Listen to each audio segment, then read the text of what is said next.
Let's see. There's my mic. There's your mics. There's me, and we're here.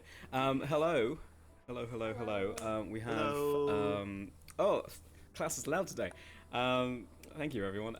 Yeah, we have a couple of housekeeping things before we start. Mina is not here today for personal reasons, so I'm not going to get into it because I don't know how much she said in her socials, but if anyone's watching, please go ahead and wish her the best. But she will be back next time we play, which will be in 2 weeks, which is the second thing. We are taking a break next week, just because we have people out.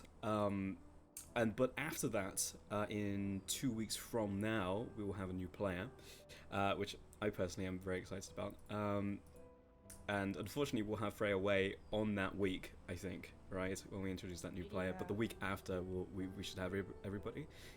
And then the last thing is... oh, no, I've clicked away. That's not the last thing. The last thing is that we have new emotes, finally, on the channel for free, courtesy of Mina Aoyama herself.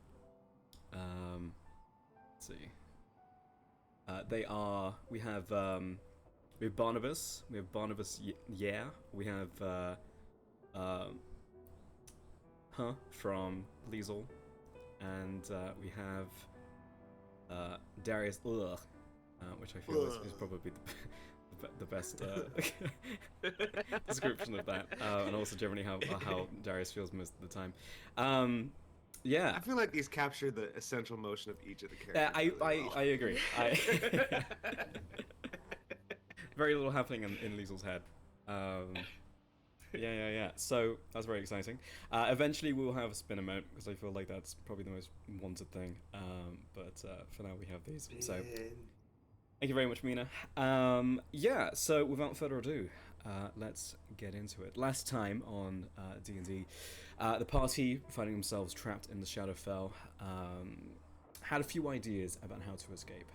Potentially finding a portal in the Shadowfell and making their way out, and looking for a collection of wizards, because those are most likely the individuals who would have something here. That could take the form of the wizards in Sarist.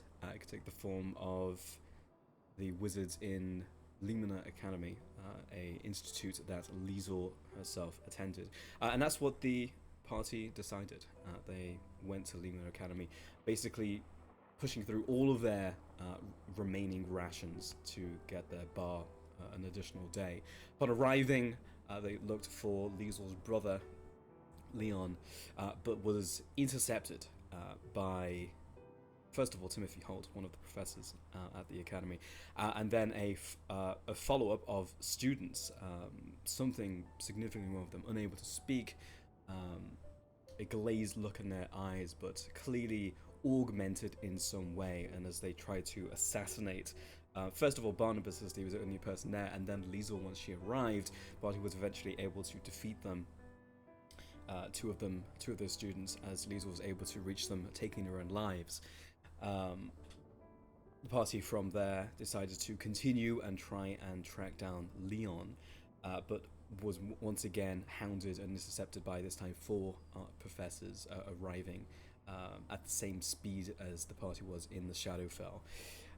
One of those professors being someone of apparently significant import to Liesel in her past life, a Professor Katrina Lovelace. A short chase scene later, as the wizards fired disintegration rays piercing through realities into the Shadowfell, albeit at a reduced capacity. The party was eventually able to evade them before being caught on the outskirts of town by an Ayla Marigold, apparently the lowest performing student in Limina Academy, once again augmented, a almost perfected augment of whatever was happening in Limina. Party escaped, found themselves face to face with the long march, the March of Souls, through what they now know as the Edge of the World. Darius split off from the party and found himself on the other side, contacted by an entity called the Dealer in the Dark. The party guessed that this was the same individual that Roswald made a deal with. But that creature was intercepted by an individual calling themselves Crest, a luminous knight. They gave Darius an ultimatum: attempt to try and go to the deal in the dark or reunite with their party, or come with them. But if they did, they would not be leaving the Shadowfell, ever. Darius deliberated and eventually decided to take Crest on their offer, as that was the only way that they could see themselves and the party surviving. They arrived in a place called the Radiant Bastion, and from there had very reasonable questions. Why are you here? What are you doing? And Crest felt it was easy to show them. They brought them to the edge of the world in the Shadowfell. Apparently that cut into the Shadowfell as well as the prime material, and showed the party souls in a canyon. Millions, maybe hundreds of millions of souls. On the other side of the canyon, shadows, under the progenitors' control, and on their side, luminous knights, keeping watch, keeping vigil. And apparently this is the fate of all souls. They end the long march, and for some reason there is a wall in the way, and they cannot progress.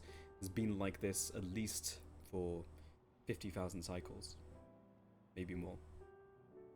Upon this realization, the party solemnly went back to the Radiant Bastion. Crest left them, told them to go to the inn, recuperate. Barnabas separates himself from the party, outraged, and rejoined, ready to open the door. That is where we pick up today. You hear the sounds of a tavern. This is probably the most familiar sound that you have heard since entering the Shadowfell. The sound of merriment, tankards being knocked together. There is a soft light coming in from the window even before you've opened the door, and as you crack it open, you hear music, instruments, and a non-metallic voice. You hear singing. As you push open the door, you see on the stage to the left-hand side an individual, a person, a mortal.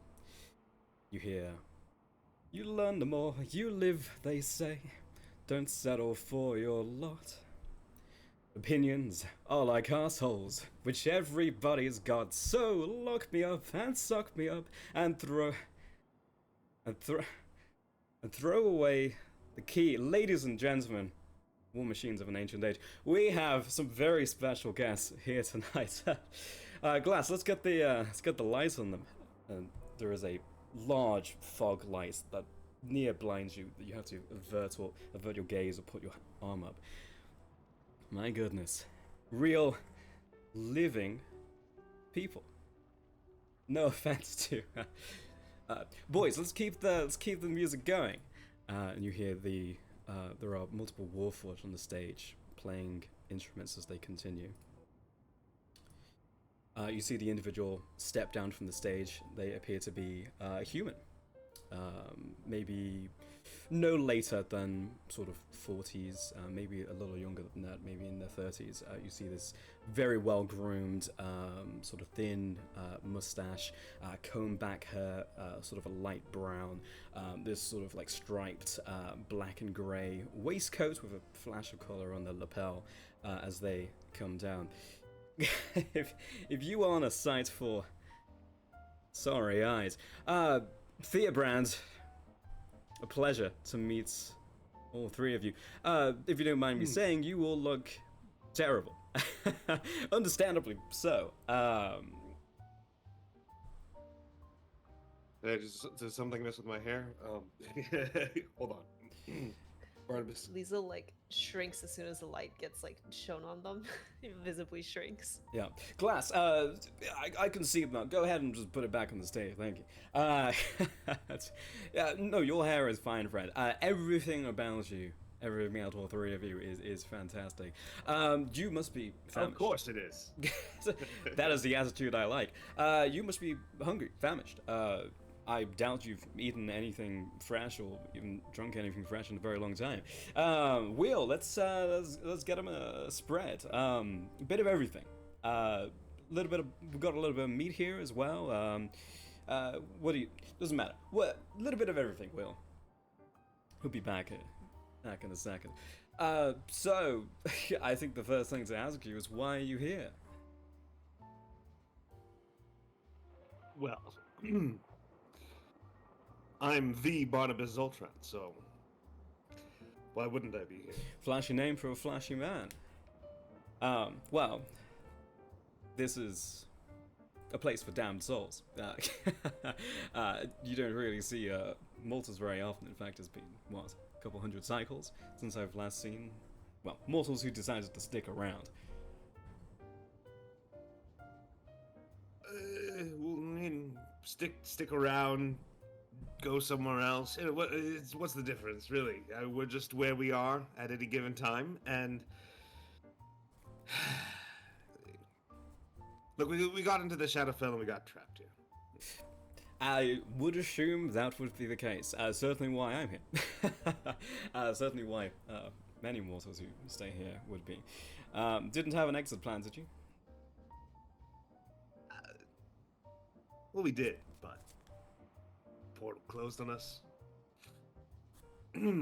We tried a couple things, and yeah, one thing led to another, and now we're here. How did you get here? Oh, you know, fella did me wrong. Trapped me in the Shadowfell. You know how it is. Lisa like shakes her head to that.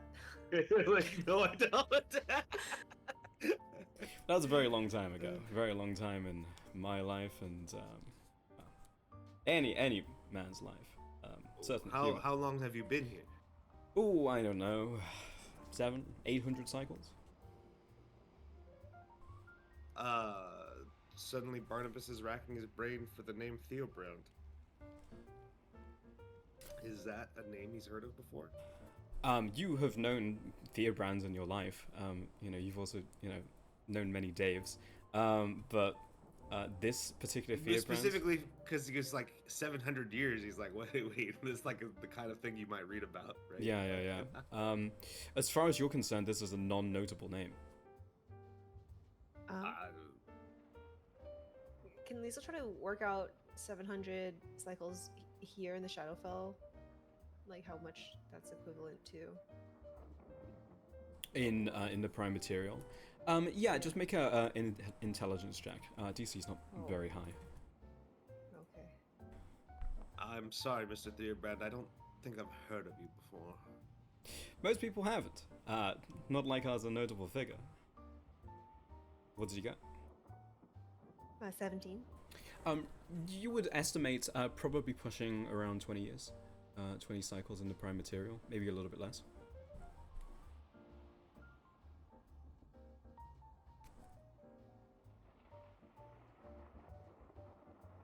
So where were you from? I was from a lot of places. Originally, the Cloud Plains. And then I found myself in the city of Stormwatch.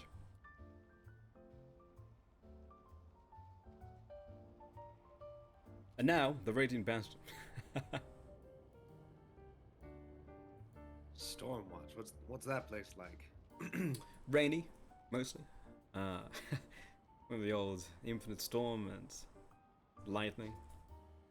But it was nice. I assume it's still nice today. It's still there, I assume. Didn't get a lot of news here in the edge of the world. Barnabas sort of shrugs and probably I haven't been there, so can't check. But no one said anything about it disappearing or anything, so well, that's a good sign. Fine. I'll take it. Good city, Stormwatch. Place of progress. Anything else interesting happening in the prime material nowadays?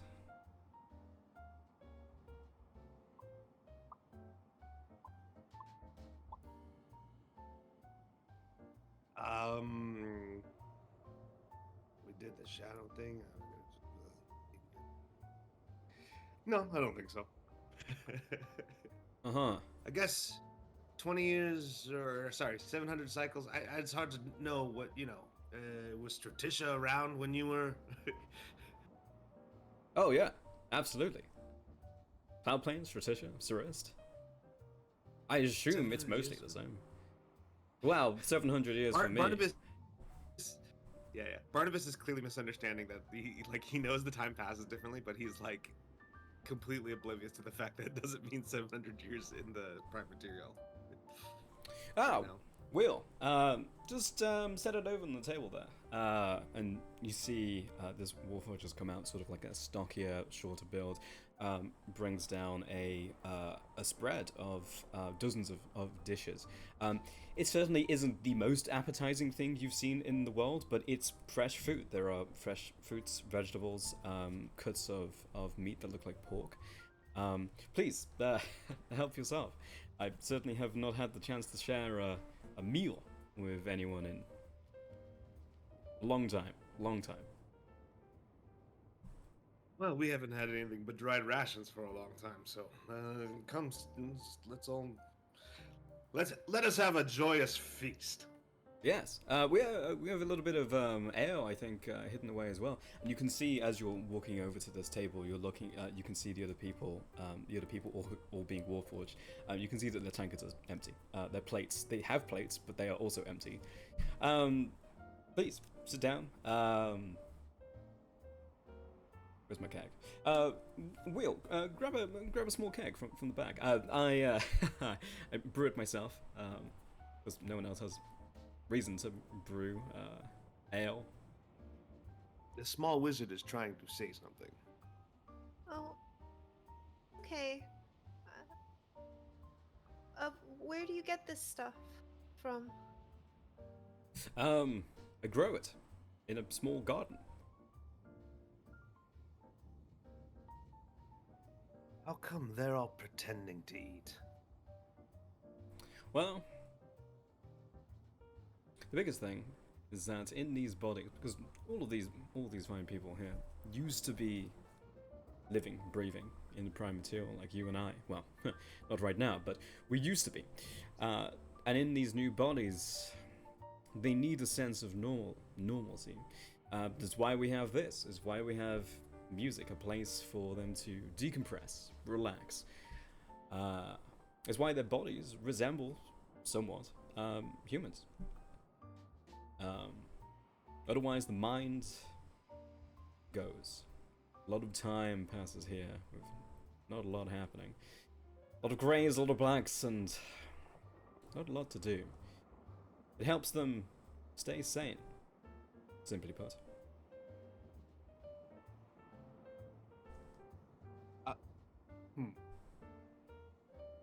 Barnabas seems puzzled by this. He's just watching one of the Warforged mime eating and drinking air. Yeah. Going sane, huh? Well, it's better than going crazy and stabbing everybody. And given that most people are very resistant to stabbing here, apart from I'm thankful for it. Does that happen often? No. Because of everything that we're doing it. But if we weren't, then yeah, maybe. Right.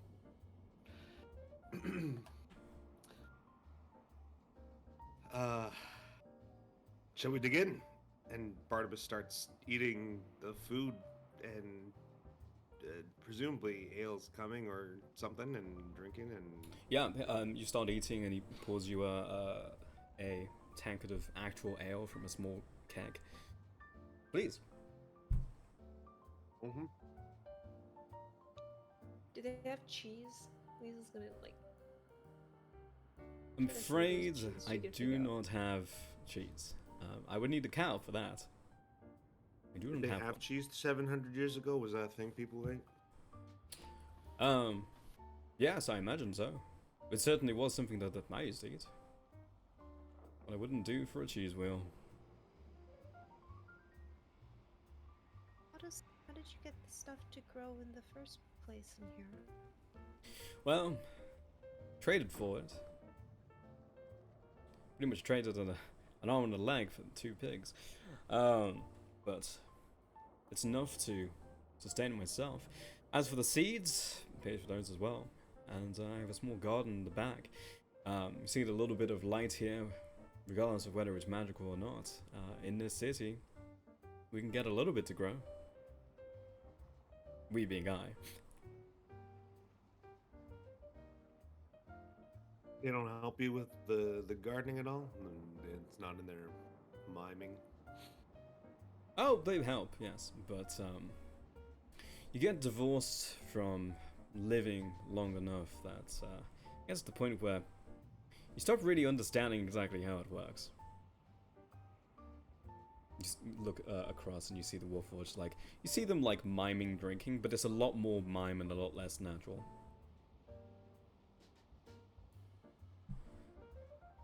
Do you need help with your gardens? I think Press said we could stay here and help out, but I don't really know what we would do. Well, yes, I certainly would welcome help with my garden, but well, there's a lot you can do. I don't know if Crest really trusts. Well, of course she doesn't trust you. But while you're in the city, maybe you can talk to some folks, get a little bit of menial work done, and over time, the knights here might trust a little more, and who knows? Maybe you might be allowed on expeditions locally. What do they do on expeditions? Well, the ones who go out deep into the Shadowfell are typically fighting or performing hit and runs on the Progenitor's forces, stopping them from stealing souls and whatnot. But also retrieving valuable resources, soul coins, going out and hitting convoys, treating with the other denizens in Shadowfell, all sorts of things.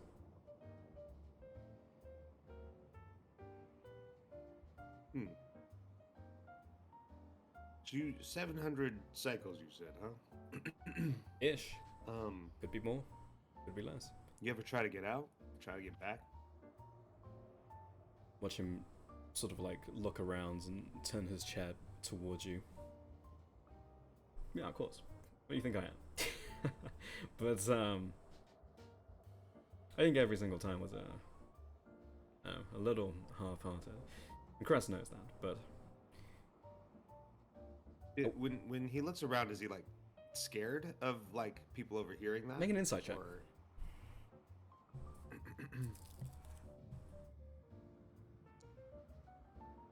3. 3.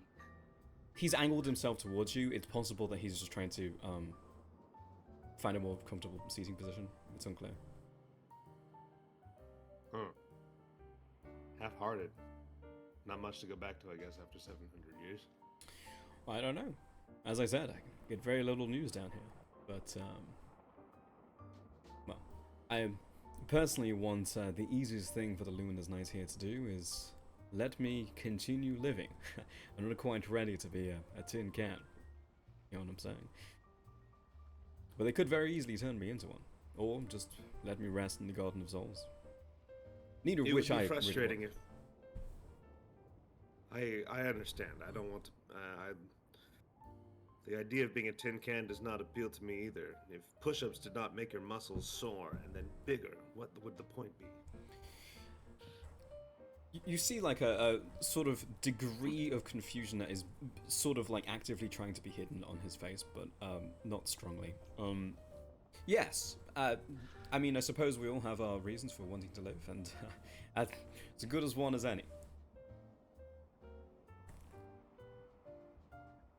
Barnabas just like nods. He like, this makes perfect sense to me. So, that's exactly true. Didn't Barnabas's view? Mm-hmm. Okay.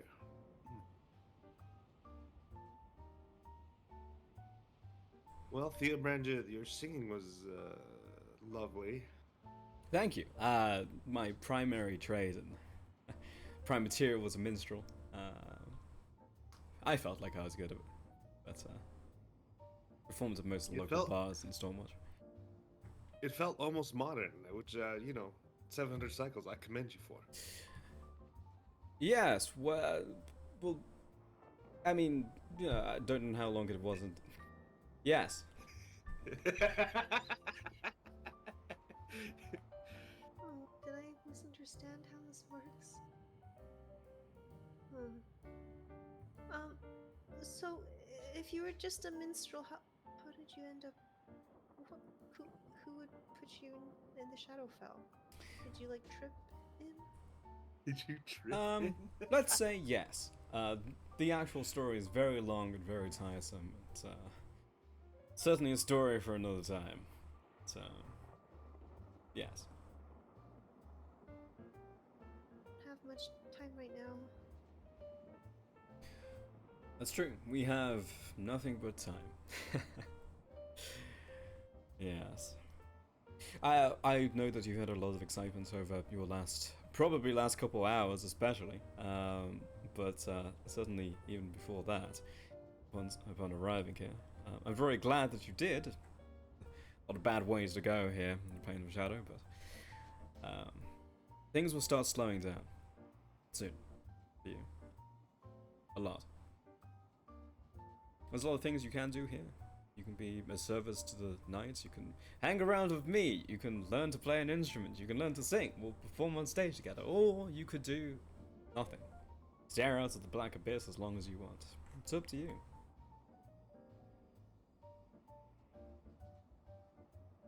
Do a lot of people do that last bit, the staring at the abyss? That Well, let me see. 300-ish cycles ago, give or take 100 years. There was a guy who came here, found his way into the Shadowfell, couldn't make his way back. You know how it is. He sort of, how do I say this? Lost his mind. He would do nothing but sit upon the parapet, staring out at the abyss. And that's all he did. And then one day he just walked in a straight line, the fate took him, and the Luminous Knights cleaned up.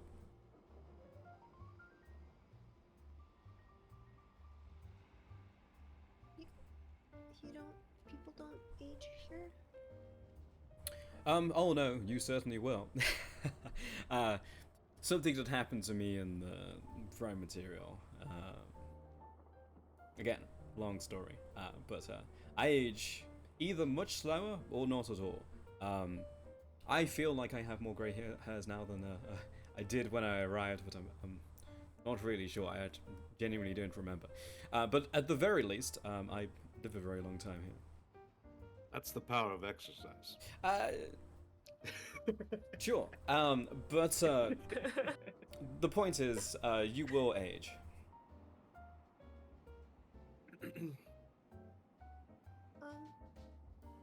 At a normal rate. You sure have a lot of stories for another time. Well, they're mostly the same story. For another time.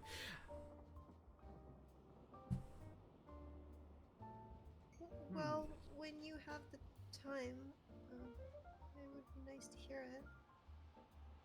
Yeah. Well. How often? Oh, sorry. Oh no, please go ahead.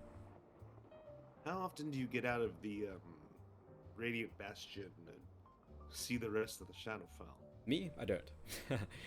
I'm not much of a fighter, and also I didn't really have much cause to for a very long time. Huh. Well, I just wonder, where. Nah, never mind. Yes, that is the attitude that eventually you'll have. Good to see you getting there early. You see the sort of like half grimace, teeth together, smile slowly fade. Barnabas looks genuinely confused at that. He just sort of tilts his head and goes, I guess I could tell you if you want me to. I just thought, since you haven't left, it really wouldn't mean anything to you. Mean what? Well, you've been here 700 cycles or whatever. Yes. I'm just thinking, Liesel, those students were... Well, they were being pulled into the Shadowfell, or maybe they came into it somehow and they were able to attack us. But it didn't seem like they wanted to be there, and by all counts, what you experienced, you weren't treated like a student. You were literally a lab rat. I'm sure Darius would jump in and correct metaphorically. And That's right. I'm just wondering if there's anything we can do about that from here. You've lost me. And that's why I said never mind. I see. A story for another time, I suppose. Sure, yeah. Let's say that. Well, regardless, many of your worries in your lives, past of now, sort of stop mattering because there is nowhere else to go. I don't know if I don't think it would take an insight check to see that Barnabas is not on that page. Yeah. Look, I'm just saying, you try anything, and you think you're gonna be caught, just let yourself be caught. The last thing you want is, last thing you want is to doom yourself, and end your possibilities before you have a possibility. I am familiar with the concept of bravely running away. Well, I'm talking more about a brave surrender, but... Potato, potato. Sure, yes. How's the food? Potatoes are good. They, yes. Look, I know it's not much, but, do what we can out here. Regardless, I don't want to bring down the mood. Eat, drink, be merry. We'll have time. I'm Barnabas. Fearbrand.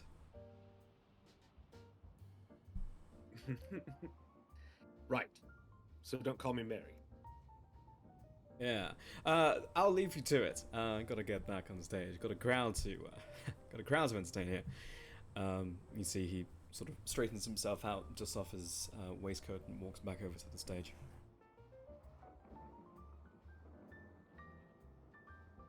Well, he seems friendly, except for the part where he called me Mary. Well, I think he was calling all of us Mary. Oh. Is it like a team name then? Yeah.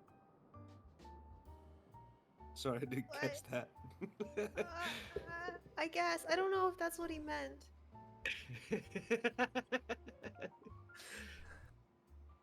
It will forever be a mystery. We have no way of clarifying what he meant.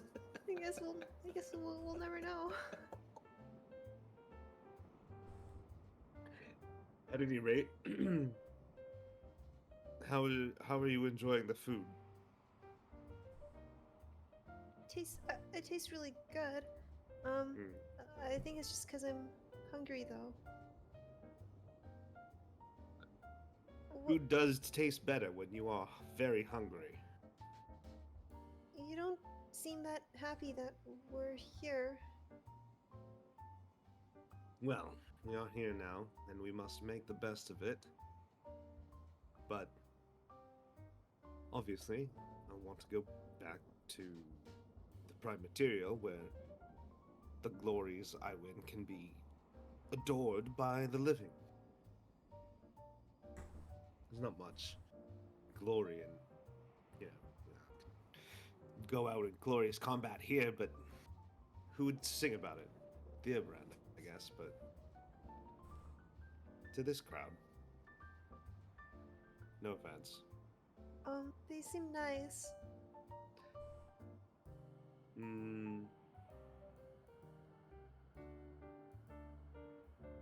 Barnabas will try to wave at one that he thinks is like looking our way and see if it waves back.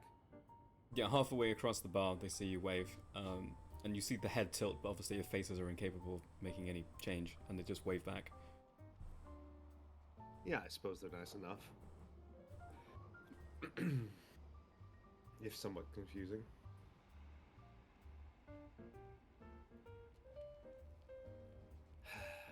Well, there's no point worrying about it today, right? We should get some rest and maybe somebody has a job for us. We can do something just while we figure out what the next steps are.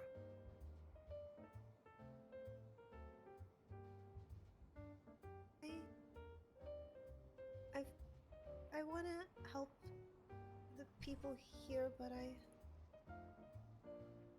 guess I'm just confused. Why can't we leave?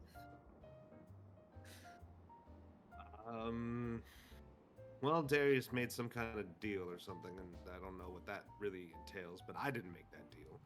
And you didn't make that deal, so I don't see why we can't leave in terms of our responsibilities, but I imagine just as we were having trouble getting out of the Shadowfell before, it's not going to be easy to get out regardless. But maybe someone here will want to help us if we ask nicely.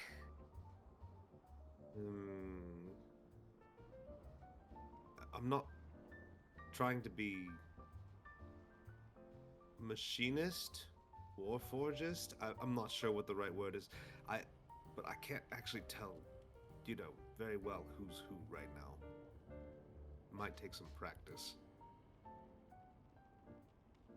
Yeah, well, it's a little hard to tell.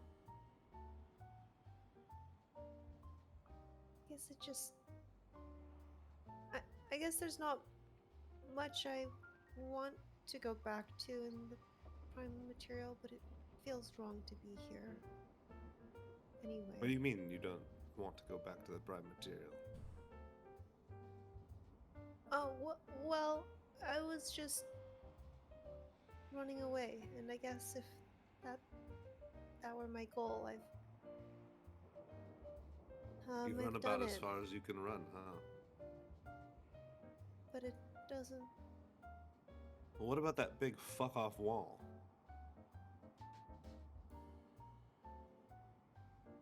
Souls were waiting in front of. Mm-hmm.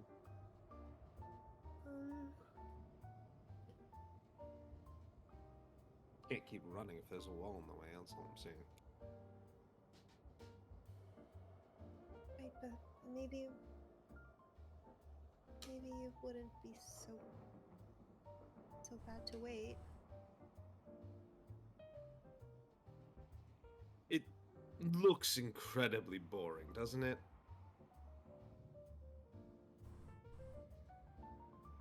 Does a little bit, but maybe you could make a friend while waiting.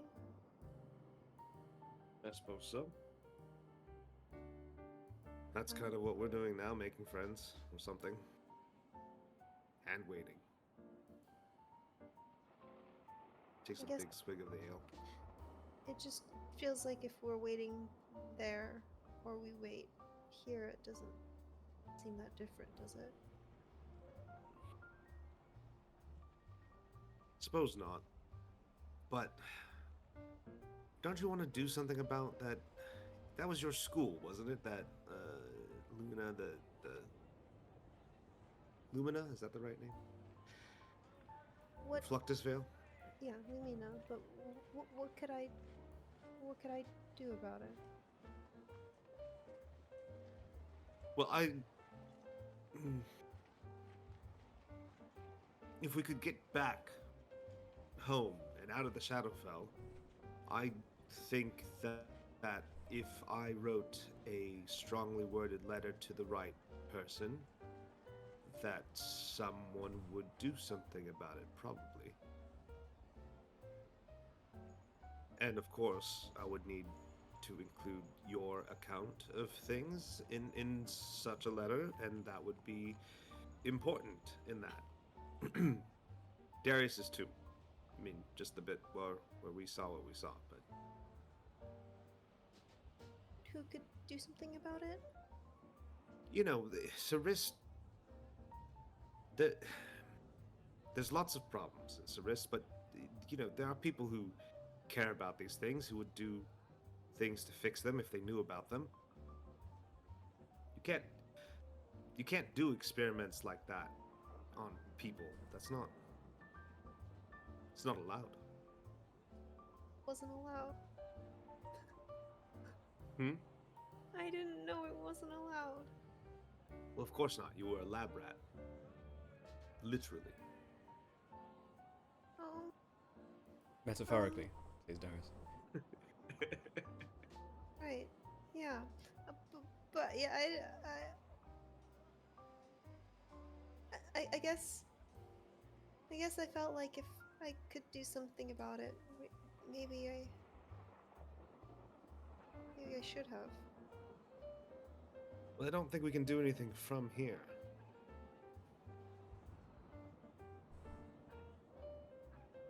Also, I do think that wall is a bit of a problem. I can't quite put my finger on exactly why, but it seems like, I don't know, it probably shouldn't be there. The world is round. How are you going to tell that the world is round if there's a wall in the way? That wasn't the problem, I thought. But yeah, you're right. That is also a problem.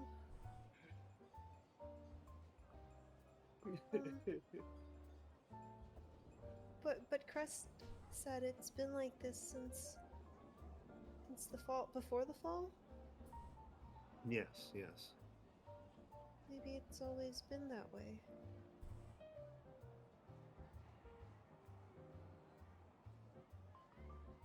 Well, they can't be because the Earth is round, or the world is round, so it can't always have been that way. Maybe it's round in the other direction. Like if we go that What? way, and she points in any direction, I guess. And there's no wall if we go that way. I guess we haven't. We could try walking along it and see if there's a hole in it. That might take a long time. Also, we would need provisions, which, well, we'll have to see how big Theobrand's garden is, and whether we can, well, whether it can feed all of us, and whether we need to make it bigger or something.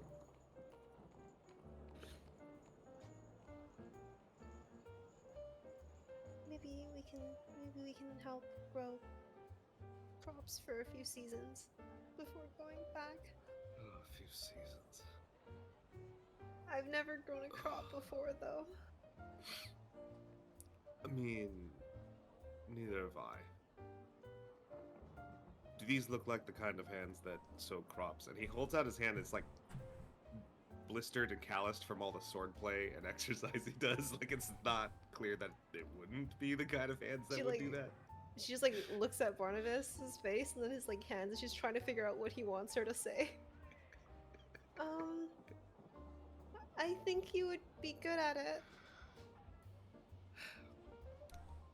I mean, of course I would, but that's neither here nor there.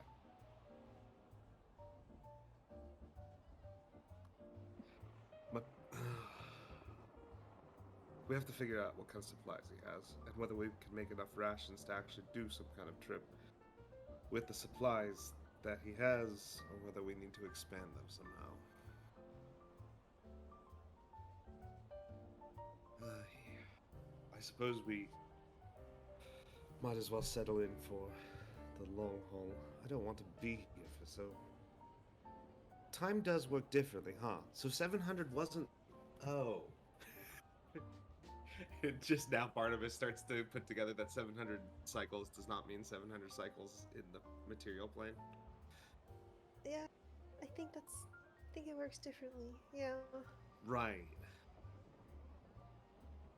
So when I said 700 cycles and I was implying that he was like an ancient man, that was Huh. I probably seemed foolish. No Obvious. matter. I think it could be interpreted either way, what you said. Yeah, that's very kind of you, but it's okay. I am okay with bravely looking like a fool. Because it's not like it doesn't really matter what you choose. You're gonna regret it anyway, right? So I've regretted it, and it's over. We're moving on. Okay. The Barnabas doesn't need to be. I don't need to exercise this muscle. He points to his head and like makes a squishy motion with his hand. This is not the muscle that I exercise. I exercise these, and he flexes. You so um why is that so important to you? The muscles. Because they're great. Look at them. I think it's really great to like know a lot of things too. It is. I'm sorry. I'm given the impression that I don't think it's good to know things. This is a great muscle to exercise, especially if you have a talent for it. But I have no interest in this. My brother did. Sometimes you remind me of my brother. Eh. Sorry, what was that? Oh, we- oh, I don't know what to say to that. I'm sorry, I just felt like apologizing. For what? Have you Well, done something? no, it's just, well, how do I remind you of your brother? Well, he was a very smart boy, and he always tried to please our parents, and you seem to be eager to please the people around you. That's sort of similar. He's also often unsure and shy, despite being probably the most talented person I ever knew.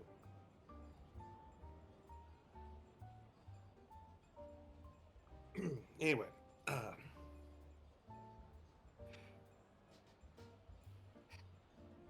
You guys have like opposites then. Not the part about him being really smart though. You're also pretty smart. no, I'm not. Okay. Well, I sometimes you am. say some smart things. Well, thank you, I guess, but no, I'm very aware of how not smart I am. Well, I say that, but it's actually very hard to be aware of it. I usually think I'm right, even though I have no idea why I think that. I guess you can be right without having to be smart. Correct. That's true. Look, I found a lot of comfort and confidence that it's okay for me to just be who I am when I found Isa, which I'm not proselytizing to you or anything. I'm just saying that was my journey. And proselytizing. Proselytizing. That's a funny word. That word means... Sorry, I got distracted.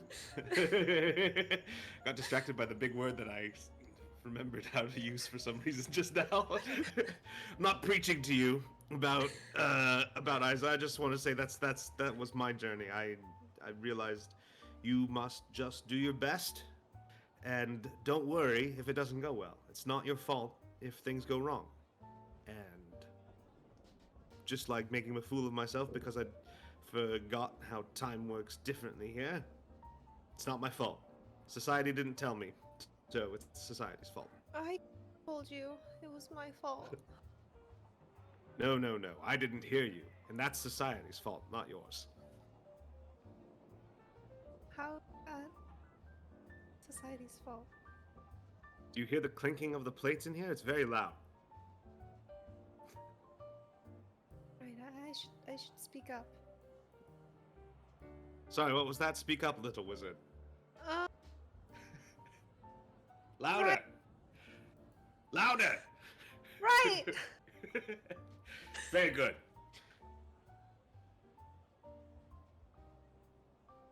Well, we'll find a way. We'll find a way to get back so you can look cool in front of everyone, and so you can That see your is- brother again.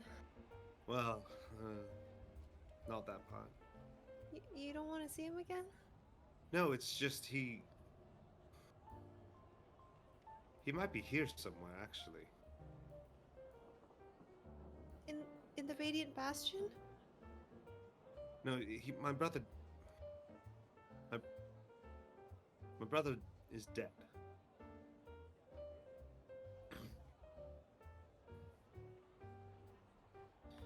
Oh, maybe you can see him here, and then we can go back.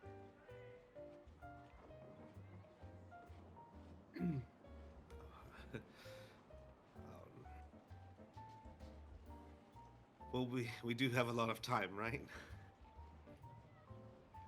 Well, we don't because we age here, and then when we go back, we'll be like really old. Wait, do we age here at the speed of time here, or at the speed of time back in the home? I don't know. Um, maybe maybe someone knows.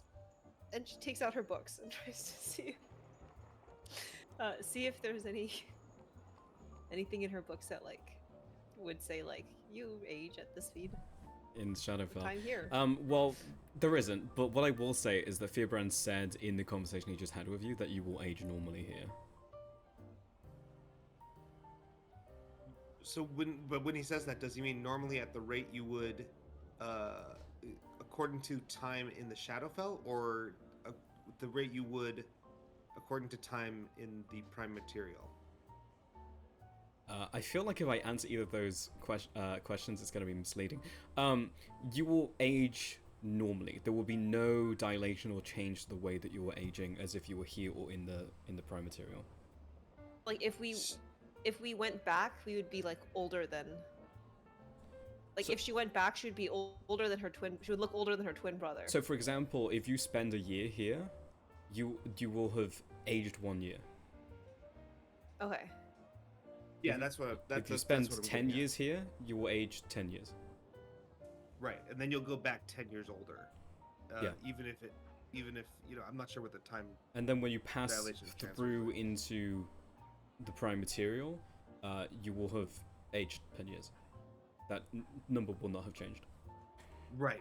That's what I'm getting at. So it's relativistic. Yeah. Fearbrand has not aged in that way, but you will. Correct. Huh.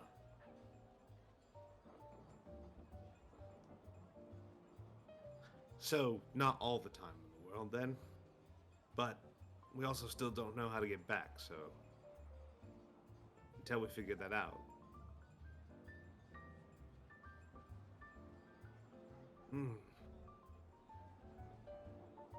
I don't know if my brother wants to see me after all these years. I'm sure he would. How long I don't know has it how. been? I guess maybe I'm just nervous thinking about it. How long? Huh? You don't seem like the kind of person to be nervous.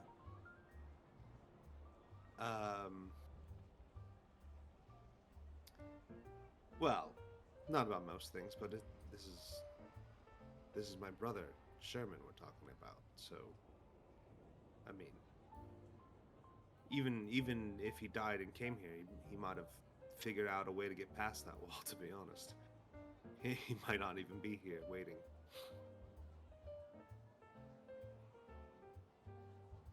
But he sounds really cool. If he figured that out. I don't know how to explain just how smart he was. Whew. Like really smart. Really smart.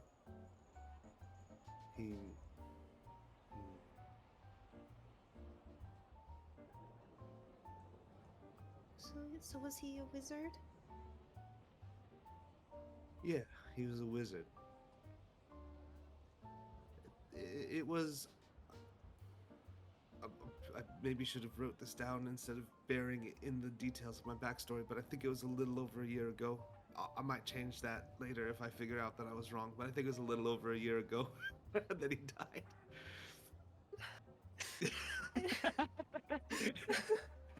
Sorry, my backstory's in paragraphs. I didn't list it out somewhere, and I should have probably done that, but I didn't. So I'll do that later.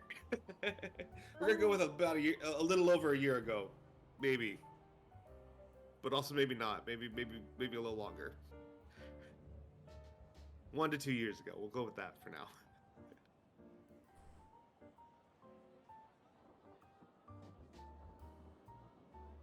Sorry about that. For your loss. Oh. I mean, yes. Obviously, yes. I mean, it is. And you can see like the brave persona he puts on, sort of like cracks whenever he talks about his brother. He sort of stumbles over his words a bit more. Yeah, he's Look, if we manage to find him here in the millions or bajillions of souls and whatever, then you'll see. He's smartest kid there ever was. Maybe we can ask around, and they have a way of like finding someone here. Yeah.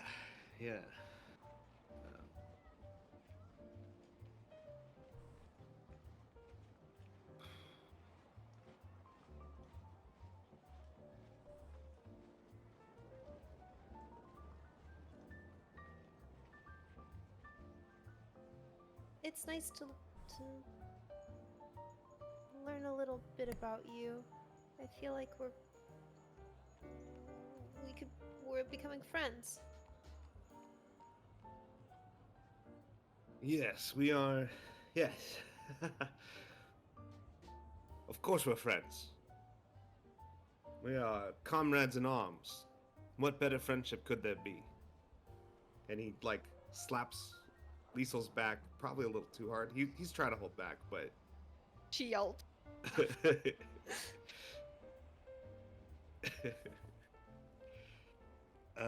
Sorry. Sometimes I don't know my own strength. Because your muscles are just so big. They are pose. Please feel free to work out with me in the mornings and the evenings anytime you want to. Okay, well, I actually might. I don't have anything to do anyway. That's true. Darius, you can join us as well if you'd like. Somehow I don't think Darius would take him up on that offer, but... Darius, you should join. It'll be, fun bonding time. For the purposes of Mina not being here, and also because I think this is what he would do, Darius shrugged. Perfect.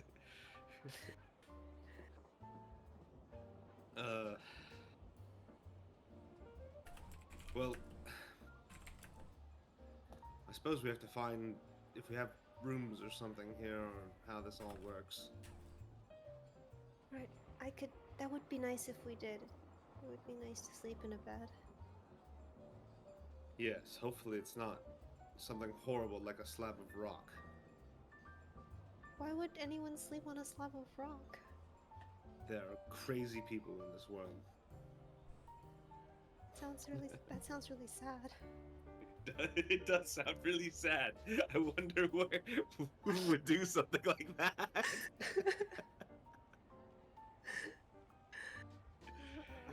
Alright, maybe we can just sit here until someone tells us where our rooms are. Or you could ask someone. Do you not want to ask someone? I just think maybe will go better if you ask someone. I think if you're loud enough, you can ask them yourself. I think this is a moment. Okay, You can choose glory. The glory of asking the question yourself. the glory of asking if for an in room. Yes. But what if they say no? He shrugs and says, it does not matter. If they say no, it's society's fault. Someone else fucked up. It's not your problem. Okay. She's gonna stand up suddenly and look around to see if there's anyone who's like a warforged or something standing there like in keep larping. The warforge that was referred to as Wheel by it's gonna be Barnabas, not Barnabas, Theobrand, is standing behind the bar and has been cleaning the same cup for this entire time you've been here. She's going to walk over to Wheel and she's going to say, "Hello." Hello.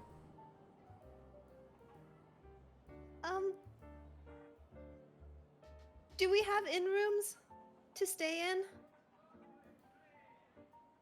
You see this completely unmoving. Not that I assume we would have them.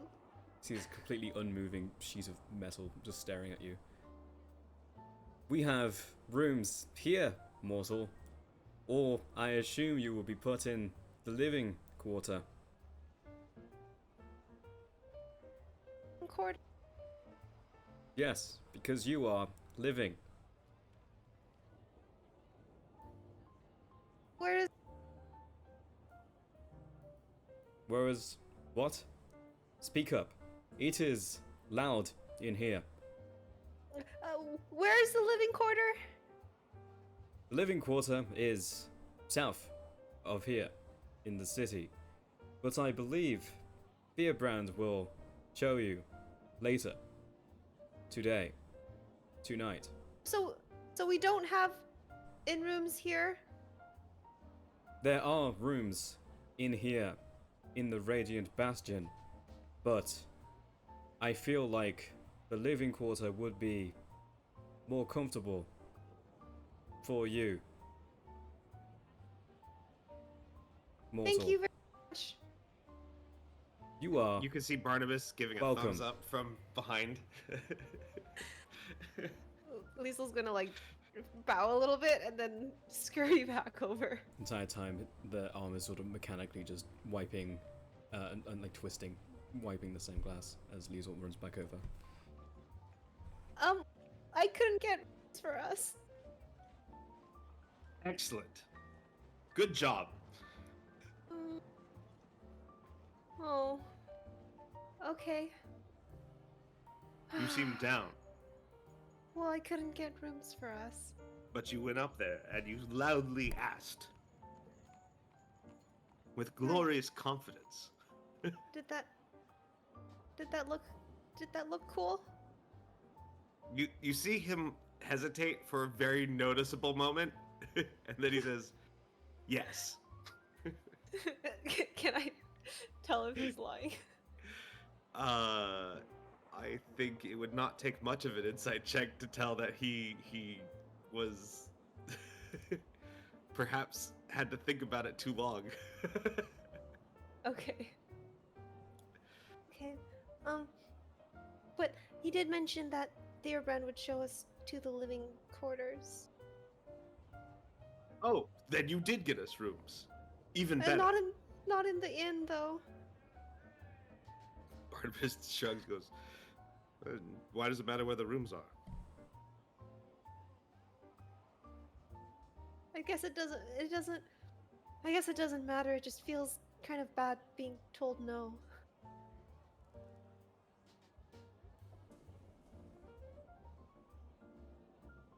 Yes, I suppose so. But that's just sort of the way it goes, right? So don't I worry. guess so. You did well.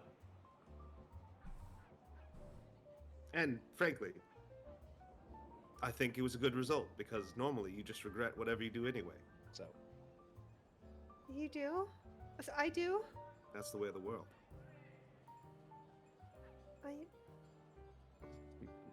I don't feel regret that often, actually. I guess. Yeah, maybe maybe I'm supposed to. How many choices do you make a day? I guess not that many. Then that's why you don't feel very much regret.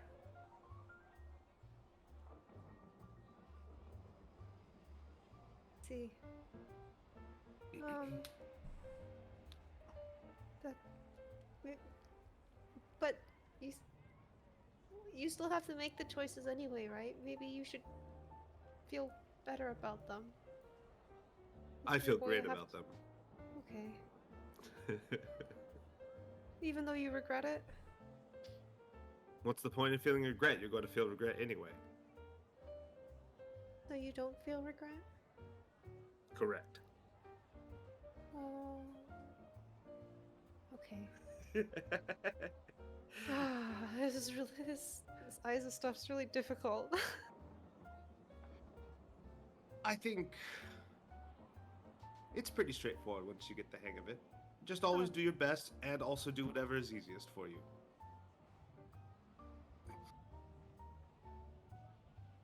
I feel like I asked you before, like, what if you like what if you want to do something that's like not the easiest? I don't understand. I'll figure out a way to phrase this sometime. Okay.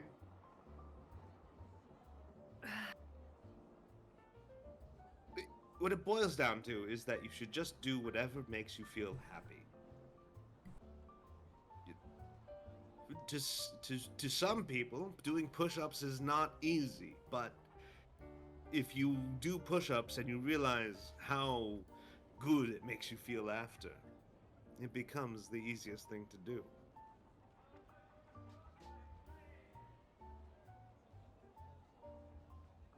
I feel like you like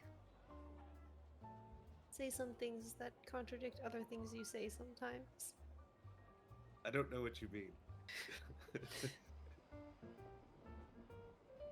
Right, it's a little hard for me to explain.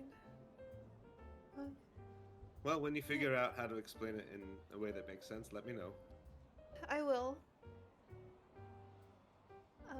Should we ask about the living quarters then? Did you not just do that? The wheel, I think, said that Theobrand would show us later today. Oh, we should probably wait for Theobrand to stop performing then.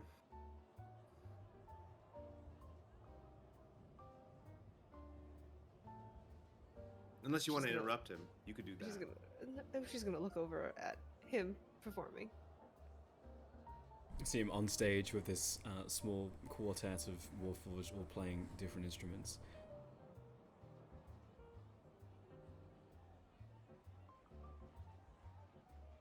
He looks busy.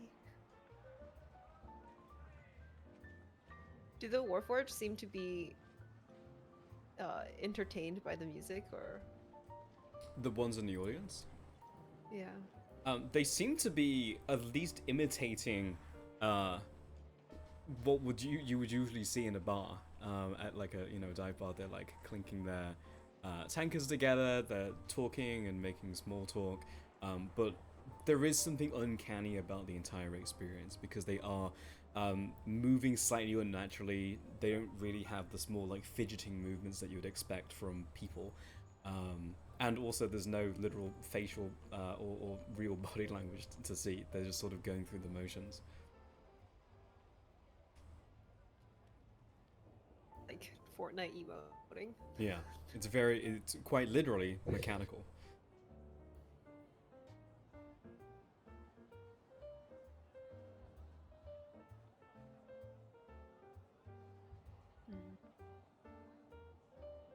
Well, now I don't want to disturb them because they're having a good time. Look at them. All of them having a good time.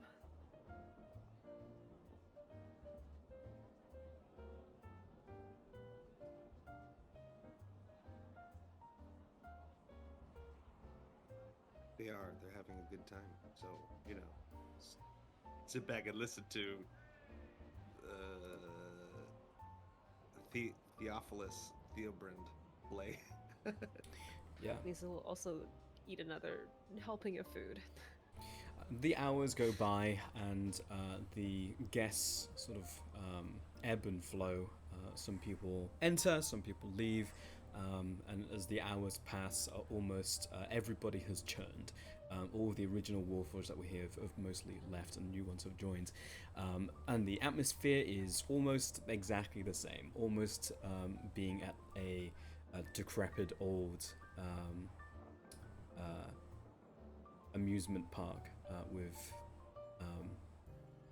amusements on their sort of last legs. But despite the visual that you're seeing, the sort of upbeat, cheering music provides a very strange juxtaposition before eventually Theobrand comes down and over the rest of the what you assume to be evening shows you to the living quarter and where you'll be living, and inside you see a place so clean and almost over-designed that it's like walking into like a showroom. You are introduced to nice open beds. There are tables almost set for dinner, but with no food on them. It's almost an idealistic house to stay.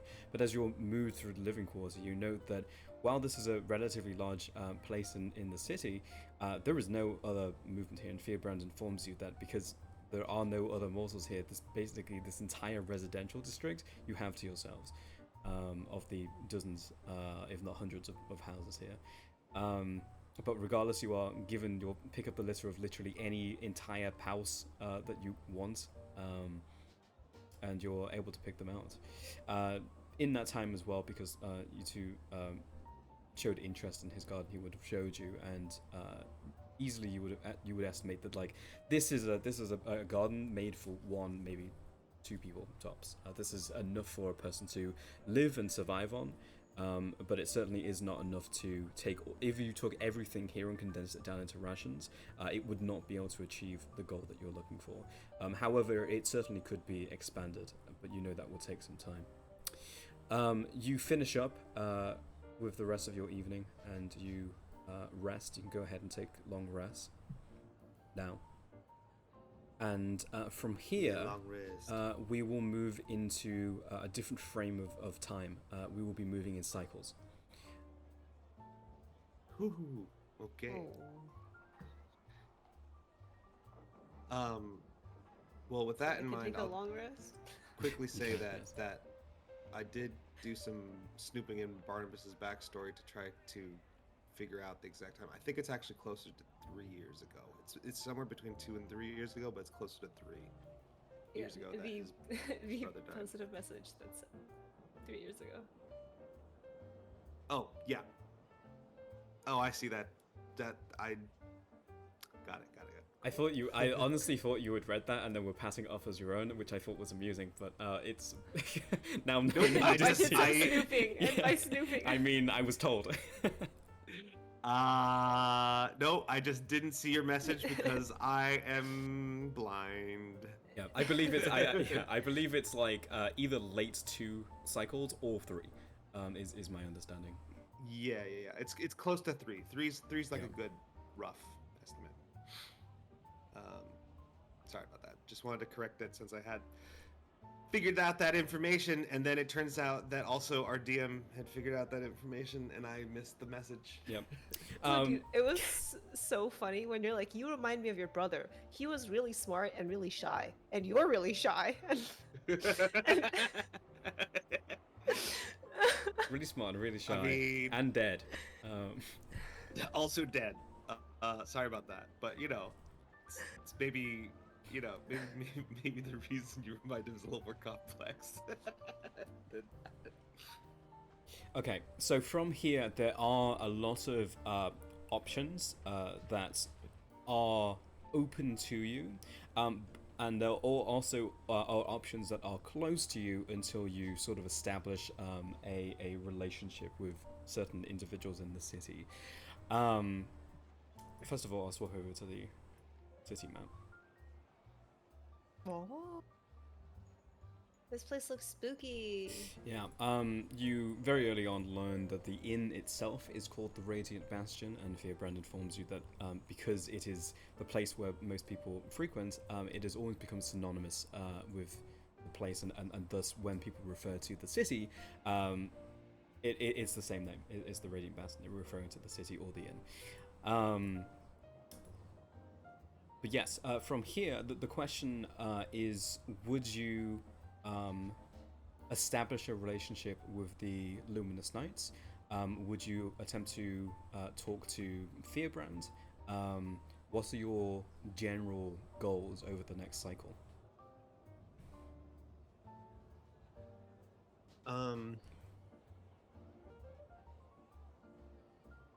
General goals. I think that Barnabas would want to build rapport with Theobrand. And whenever it becomes really clear, and I mean this from a place of Barnabas is probably in denial for a little while, that we're going to be stuck here for at least a full cycle, probably several cycles, he is going to want to make an effort to track down his brother and see if he can't find his brother's soul in the Shadowfell.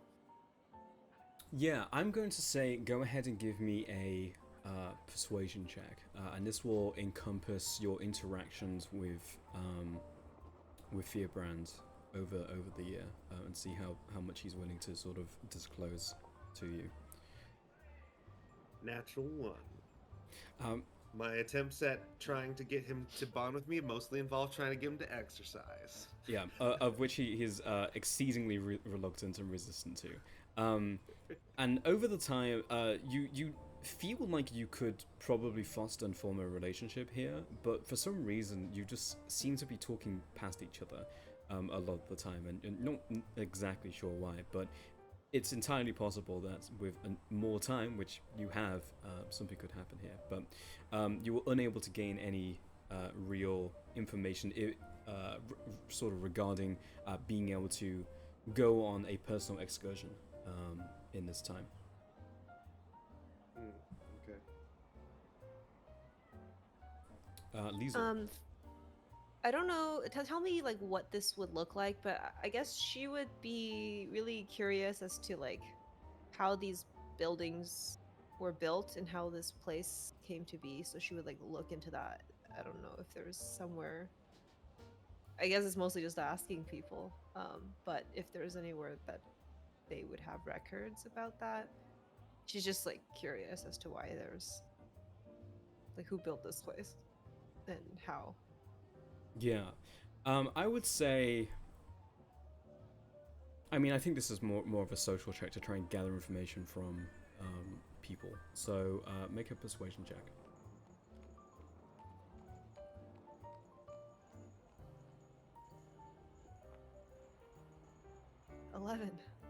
11.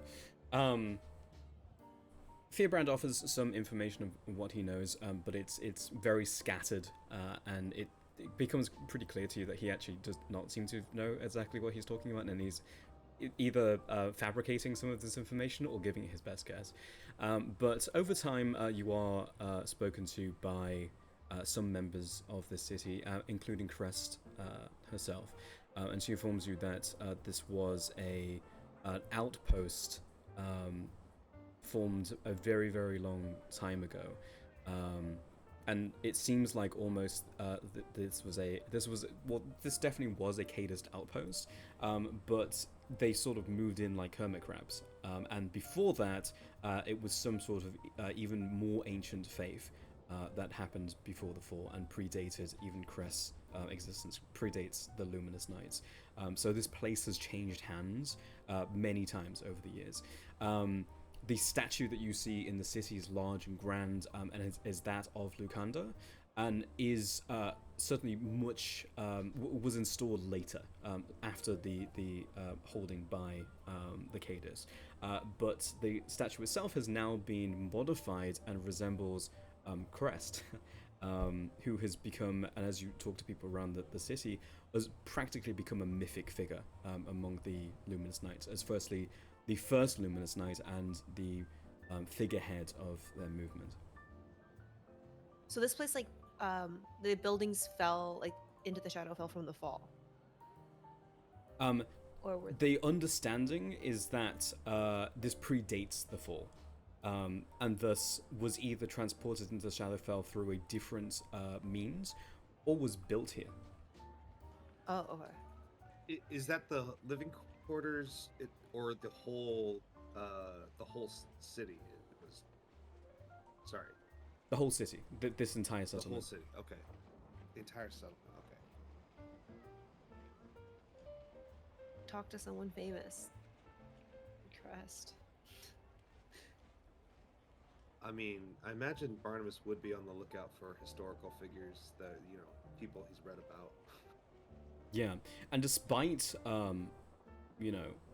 the Crest sort of status here, you've never heard of the Luminous Knights. You've never heard of Crest. You've never heard of literally any of this. This is information that is gone to the prime material, and also to something that people don't know. It's entirely possible some of the most knowledgeable people, therefore, in all of Eclipsia, don't have this information. You are one of the few people who knows the truth about what happens after death. Wow. If only I were playing Frey, who heard about the Luminous Knights. SMH, my head. Okay, yeah, I feel like she would try to hang out with Crest more. She thinks Crest is cool. And also Crest was like, yeah, maybe you can help out one day if you kill yourself. Yeah. That is certainly the message that Crest gets across to you, is that once you are ready to die, they would be happy to take your soul and install it into a Warforged body. Okay, so from here... oh no. Oh, it's because I sent this message, I think, and now I don't have... Oh no, it's because I put it in the wrong chat. Great, good job, Self. Let me put this in campaign chat. It's gonna come back, and this is gonna be several years. Yeah. So these are the things here that are available to you, and I'll quickly run them down also for the sake of records.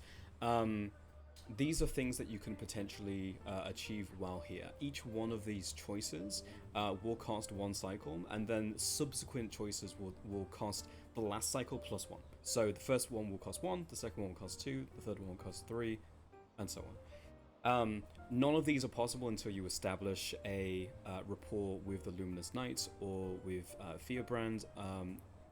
And in this first cycle, as you didn't directly establish anything with the Luminous Knights, only the last option is available to you, which is effectively live your life and meditate in the Shadowfell. This choice always costs 1 cycle and something that you can always do. So after this first cycle, you both gain 2d6 that can be added to an intelligence, wisdom, or charisma saving throw or check. Once that d6 is used, it is consumed. And this choice can stack and be taken multiple times, up to a total pool of 66. So you gain this buff for the first cycle, and you just have those now. Okay. Intelligence, wisdom, or charisma, saving throw, or check. Okay. Yeah, and once it's once that dice is used, it's gone forever.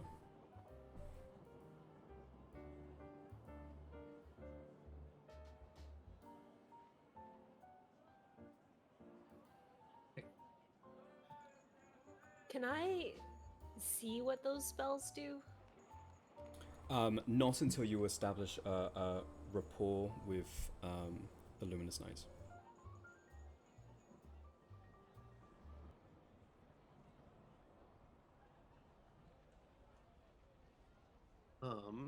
There are additional things that will open up to you as you sort of explore and speak to people and form relationships.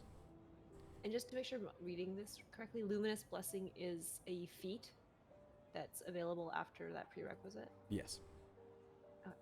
Would it have been possible in this first cycle to have also not expanded the gardens to be like more productive than necessary for our survival, but to expand them to support our group easily rather than to strain it, you know? Yes, I will certainly allow a nature check alongside your attempt to establish a relationship with Fierbrand. You're certainly not on a negative standing with him, and he is certainly happy to have the help. 15, more than enough. Yeah. You're able to expand it to about 3 to 4 times the size it originally was, expanding it actually into an unused place building in the living quarter, which is just converted into like a multi-story garden. You expand the amount of livestock that you have, and it's enough food to keep you going and be comfortable. Okay, so we've expanded the garden and livestock situation to easily and comfortably support the group now. Yeah. Okay.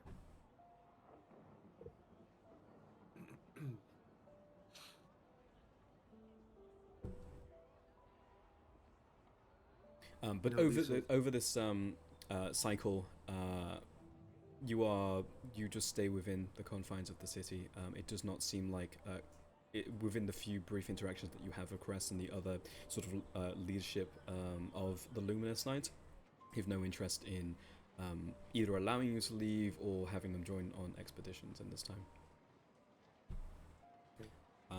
Start of cycle 2.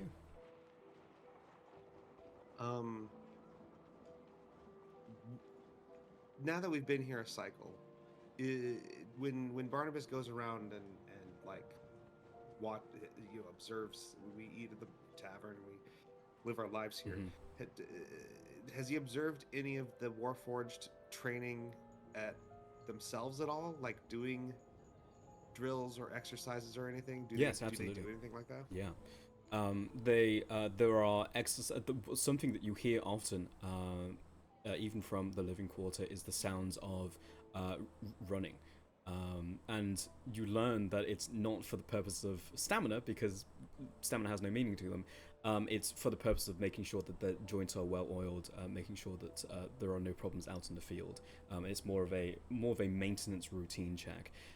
But there are certainly others training skills in the armory ward, in the Gloomthorn Commons. It seems like a lot of Luminous Knights train, and especially new souls brought from the Garden of Souls into new Warforged bodies are sort of onboarded, is the word I'm looking for, and sort of given a basic training routine. Okay. I think near the beginning of this cycle, Barnabas has spent a cycle trying to get to get closer to Theobrand, and I imagine it's pretty frustrating that he can't get him to open up, get beyond a surface level of sort of talking to him. So one last time he'll be like, Theobrand, I'm gonna try to train with the Warforged. Then I bet that's really intense exercise. It'll be glorious if I can keep up with them or even beat them. You sure you don't want to come with me? No, but that's great, Barnabas. I'm glad that everybody should have a hobby, something that they're passionate about. Clearly, you are sort of brings his arm up and down, sort of like waving at your buddy. The athletic type. I'm happy for you. I am. Wait, no, I was trying to. Yes, thank you. You're welcome. All right, good day then. Good. And Barnabas will go he's going to try to get in on the training with the Warforged, and if they don't let him in right away, he's going to just like run beside them and like exercise in front of them until they recognize his peerless athleticism and glorious work he's put into his body. Yeah. I will say this will be a persuasion check, and this will basically occur at the start of this second cycle. After a year of you effectively pestering them, we'll see if they eventually are happy to bring you in. Sure, yeah. Seems good. So you want me to roll a persuasion check? A persuasion check, yeah. And this will be to the leadership of the expeditioners. Okay. 15. Yeah.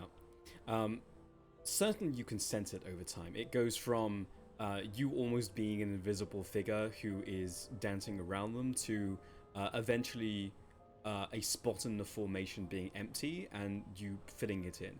No one explicitly says that yes, you are now allowed to train, but it seems like it is changing over time. And near the start of the second cycle, leadership comes to you, and this would be. I do have their name here. This is Breaker. Breaker walks over to you, and you see this powerful build. Easily 7 foot tall, wide, broad shoulders.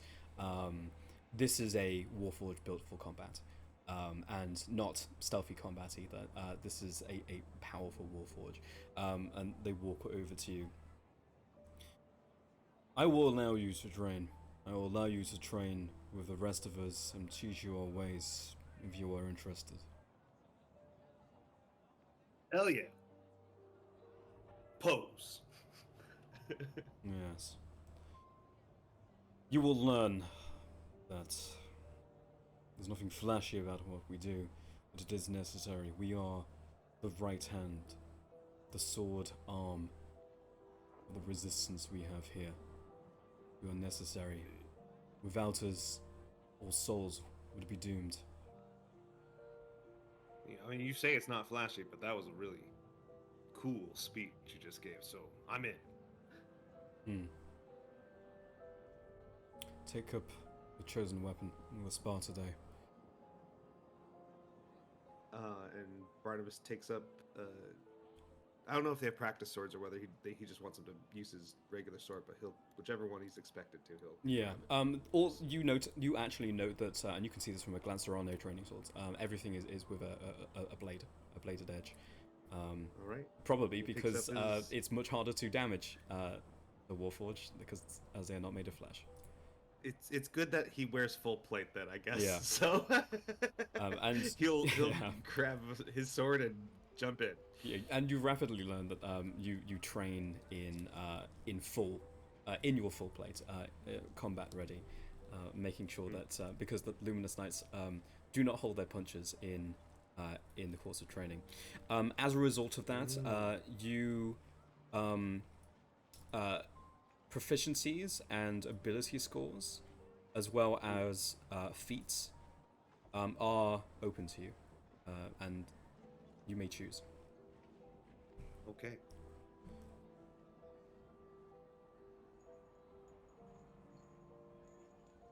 I'm doing some looking at them. So Yeah, take your time. We'll move on to Liesel. Liesel, what would you like to do during your second cycle?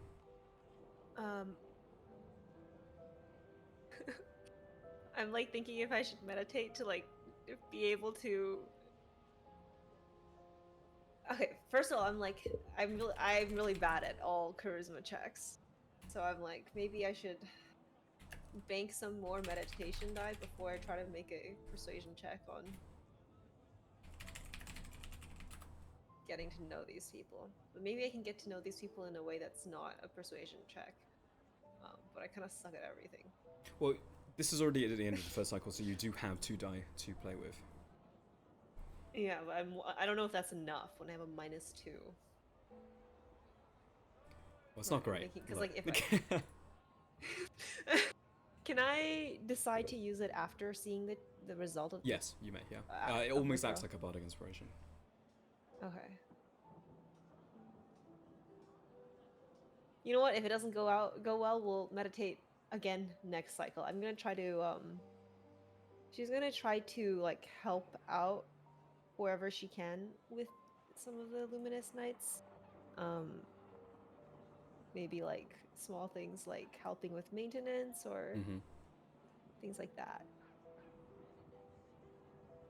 in an effort to grow closer to them. Yeah, I think I will allow. I will certainly allow persuasion, but I will also allow athletics, con. Okay. And sleight of hand. And sleight of hand. Okay, so I can either use persuasion and add the die, or just or we fuck it, we ball and go with Yeah. the athletics con. Fuck it, we ball. Do an athletics con check. Day after day of hard labor. Oh, 14. 14. There is initially resistance to you helping. There is almost a feeling, even though no one explicitly says it, but there is almost a sense of you are flesh, you are blood, you are bone, you are not steel, and thus more inefficient than they are at going through the motions. It seems like that feeling softens over time as work is actively given to you, but it does not seem like a significant success over this second cycle. Some things are open to you in this time. The first part of ASIs, plus twos in ability scores up to 15, as well as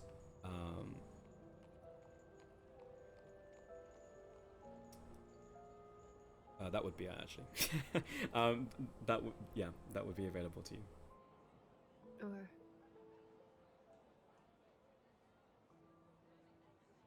Well, I'm not gonna take it because I want to use the next cycle to get closer because I'm not interested in that.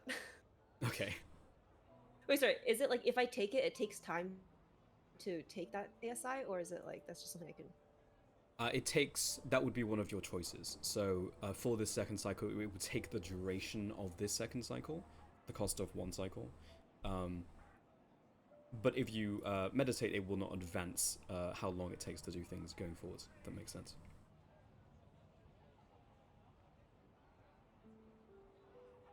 Okay. N does not increase if you meditate. Maybe I'll meditate. I'll meditate this. Yeah, I'm gonna meditate. Okay. You take the second cycle to meditate. I think I'm gonna take Shield Master. Shield Master. Here. Yeah. Makes a lot of sense. You start your cycle training with the Edge Blade and going through drills before you meet another Warforge called Ward, and you note that they are training without conventional weapons. You note that they have built into their arms sort of kite shields on their left and right arm. And upon speaking to them, you learn that these are their weapons of choice. They can do moderate bludgeoning damage by hitting people with the points of their shields, but they are sort of a supportive force to the rest of their unit. And training with Ward over this year, you gained the Shieldmaster feat. Nice. I'm trying to see if there's anything on the sheet where I can just add that, but I'm not sure if there is. Yeah, Shieldmaster would be a feat that would have to be created and dragged onto your sheet. So yeah, that's fine. I'll build it. Cycle 3 starts.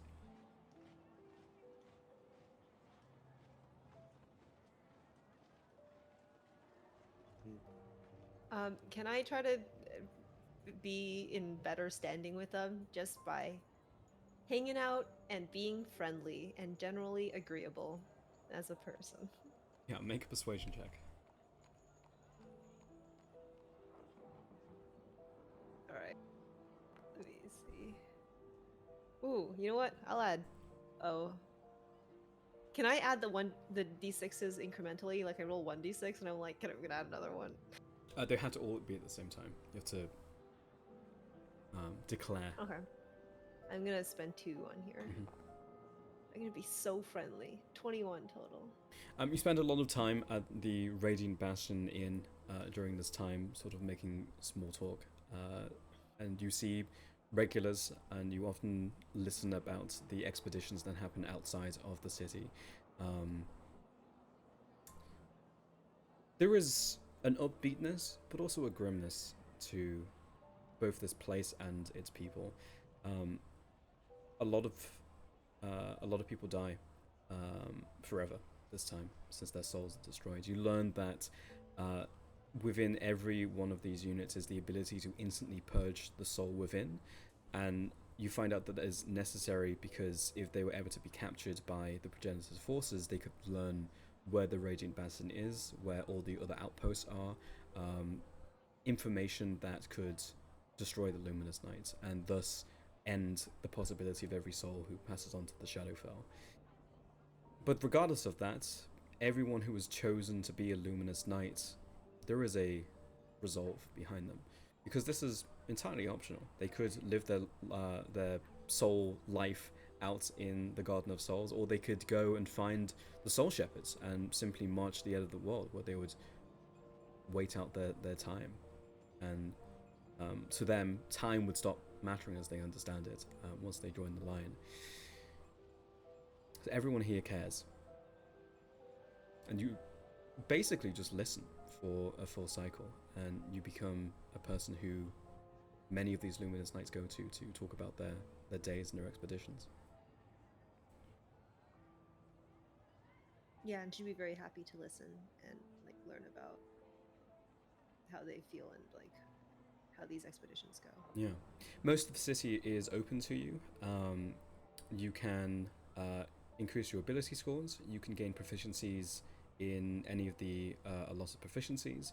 All of the feats are open to you as well if you wish to go train. You have a good standing, but not a positive standing yet with the Luminous Knights. And you may also try your hand at learning the spells that they have created here.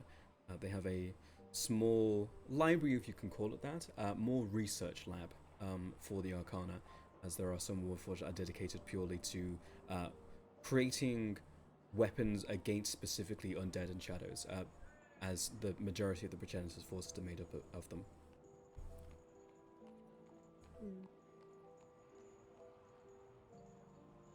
What would it take to get a positive standing? From here, you are basically allowed to do anything in the city, and you could now probably approach someone like Crest or another expeditionary force to go on expeditions. And proving yourself as a honorary member of the Luminous Knight could potentially increase your standing with them. Okay, well, I like really want that. I really want that feat because it's locked behind a lot of things. So, would I be able to learn what these spells do now? Yes.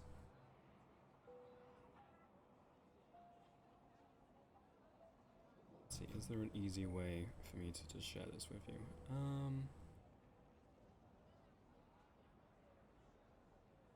We'll just go with the old-fashioned way. I'll take screenshots.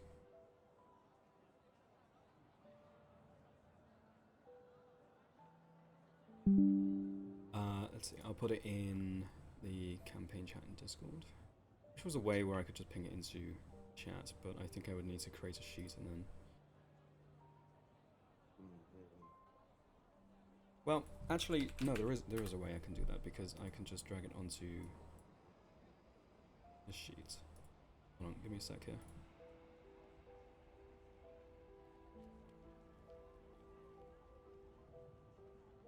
And then I think if I set this to maybe that won't work. I'll bring it to this, and then if I ping this and then reveal it, can you see that? I can see this, yes.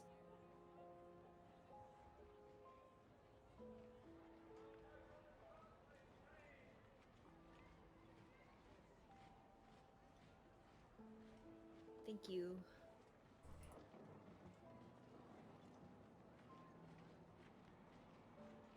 Alright, I'm gonna take a moment to read these if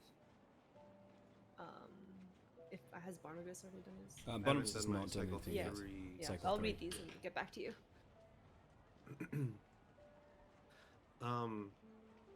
I think Barnabas would want to continue training, but also he would start probably inquiring about getting out of the Radiant Bastion, to not to get out of the Shadowfell, but to see his brother, who is somewhere here, possibly, and how that might work.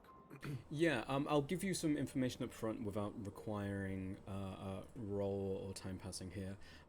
Just talking to mainly the people you train with and work out with, you learn that first of all, you would need the blessing from someone like Crest or someone equivalent to Crest to allow you to even venture significantly outside of the walls. Small expeditionary forces around the local area where the chances of meeting progenitor forces being very low would probably be possible at this point in time. But going any further than that would require a sign off from someone like Crest. In regards to where your brother can be, you learn that they could be, given how long they passed away, it would have been upwards of 3 years in the prime material, so upwards of 100 years here in the Shadowfell, meaning that they certainly would have made it to the wall if they are there at the edge of the world.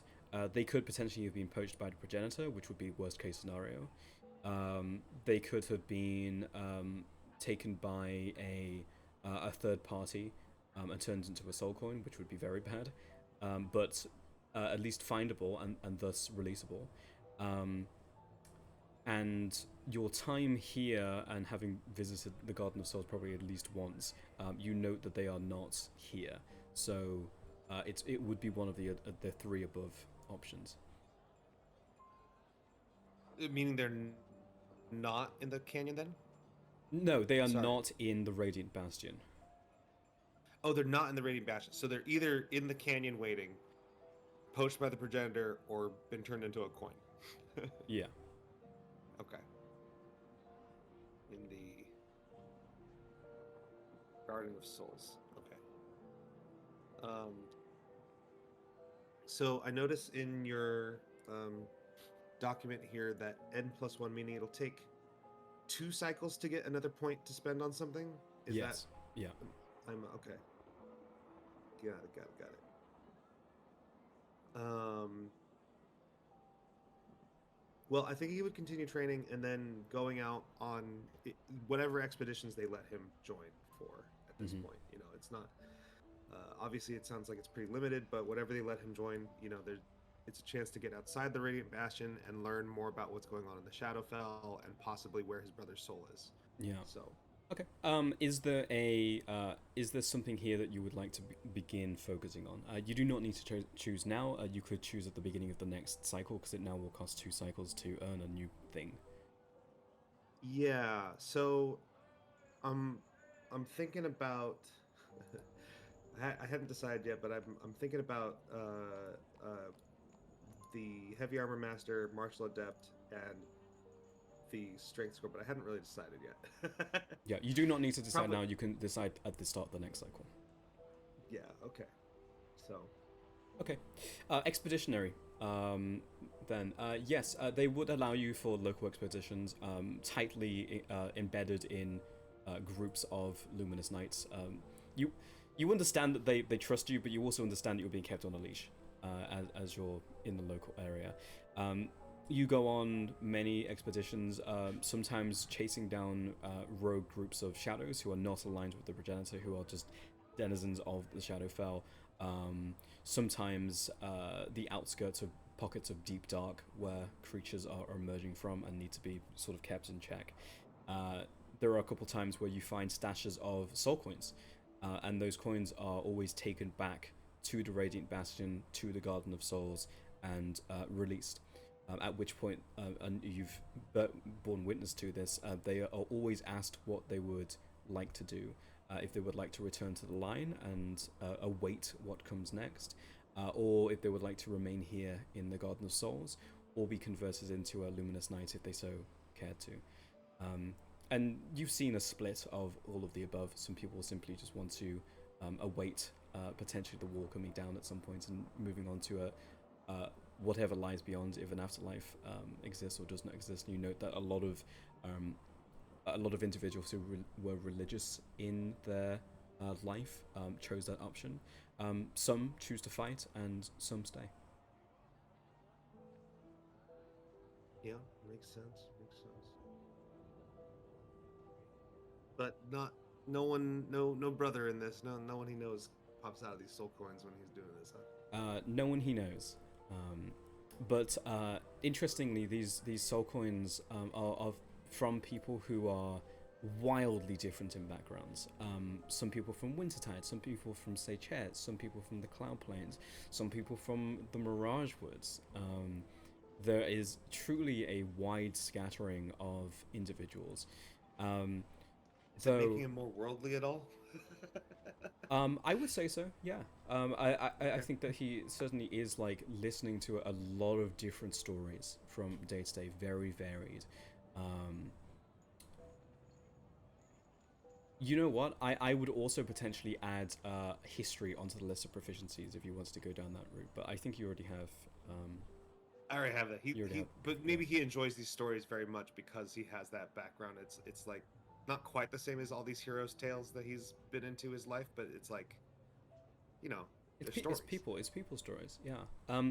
I think actually what I would allow for double the cost of your current cycle thing is expertise in history. If you want to go down the road, it would cost 4 cycles, but I would allow expertise. It's a big boon, but it's a big cost. I will consider it. I actually just thought about how I could put 2 points into dexterity, and that's pretty crazy. Yeah, you could. I feel like that's a really good use of this as well, perhaps. Yeah. I'm not going to lock this up behind a roll, but this is something that you would note. You do not hear from a single beastkin from beyond the wall, beyond the Twin Keeps in the Prime Material. You hear of basically everyone else. You do hear from some tieflings, but primarily it's human, elf, dwarf, mostly human, but that is the normal demographic of the world, but not a single beastkin. Upon asking around, some theories are that they don't have souls. Some theories are that there's something else going on, but no one really knows. But that is something that you notice. That is your cycle, Liesel.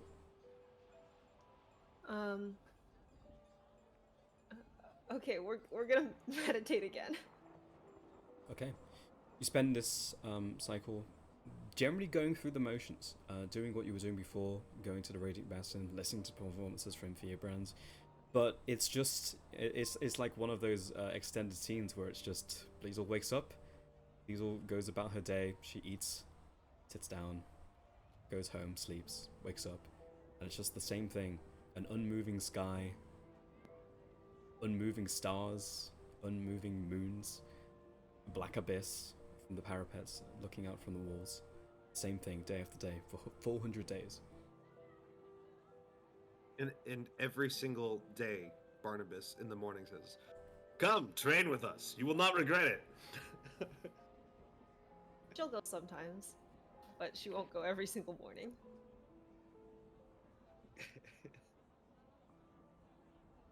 And imagine Barnabas, when he comes back from like the expeditions, will tell aggrandized versions of what they did to the party. Yeah. Beginning of cycle 4.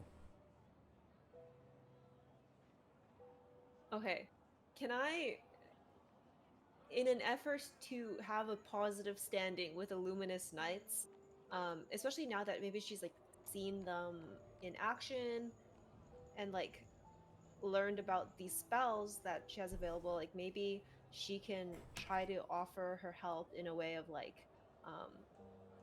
refining these like their spells, or like taking notes on them, like to help them out with with their magic. Helping them out with their magic. Yep. Based off of the stuff that she's learned. I imagine their magic comes from a very different place, but maybe like her very different education would provide maybe a new way of looking at it for them.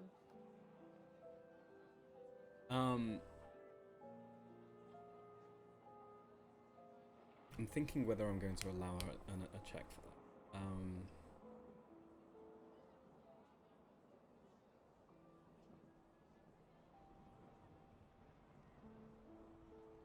I would say if you are willing to access your knowledge and your current understanding of your paradigm weapon, I will allow an Arcana check.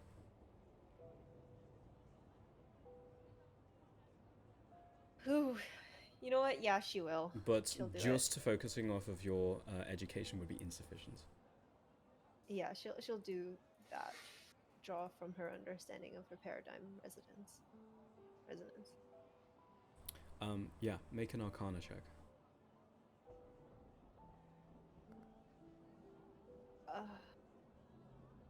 Ooh. I'm going to. Oh my god.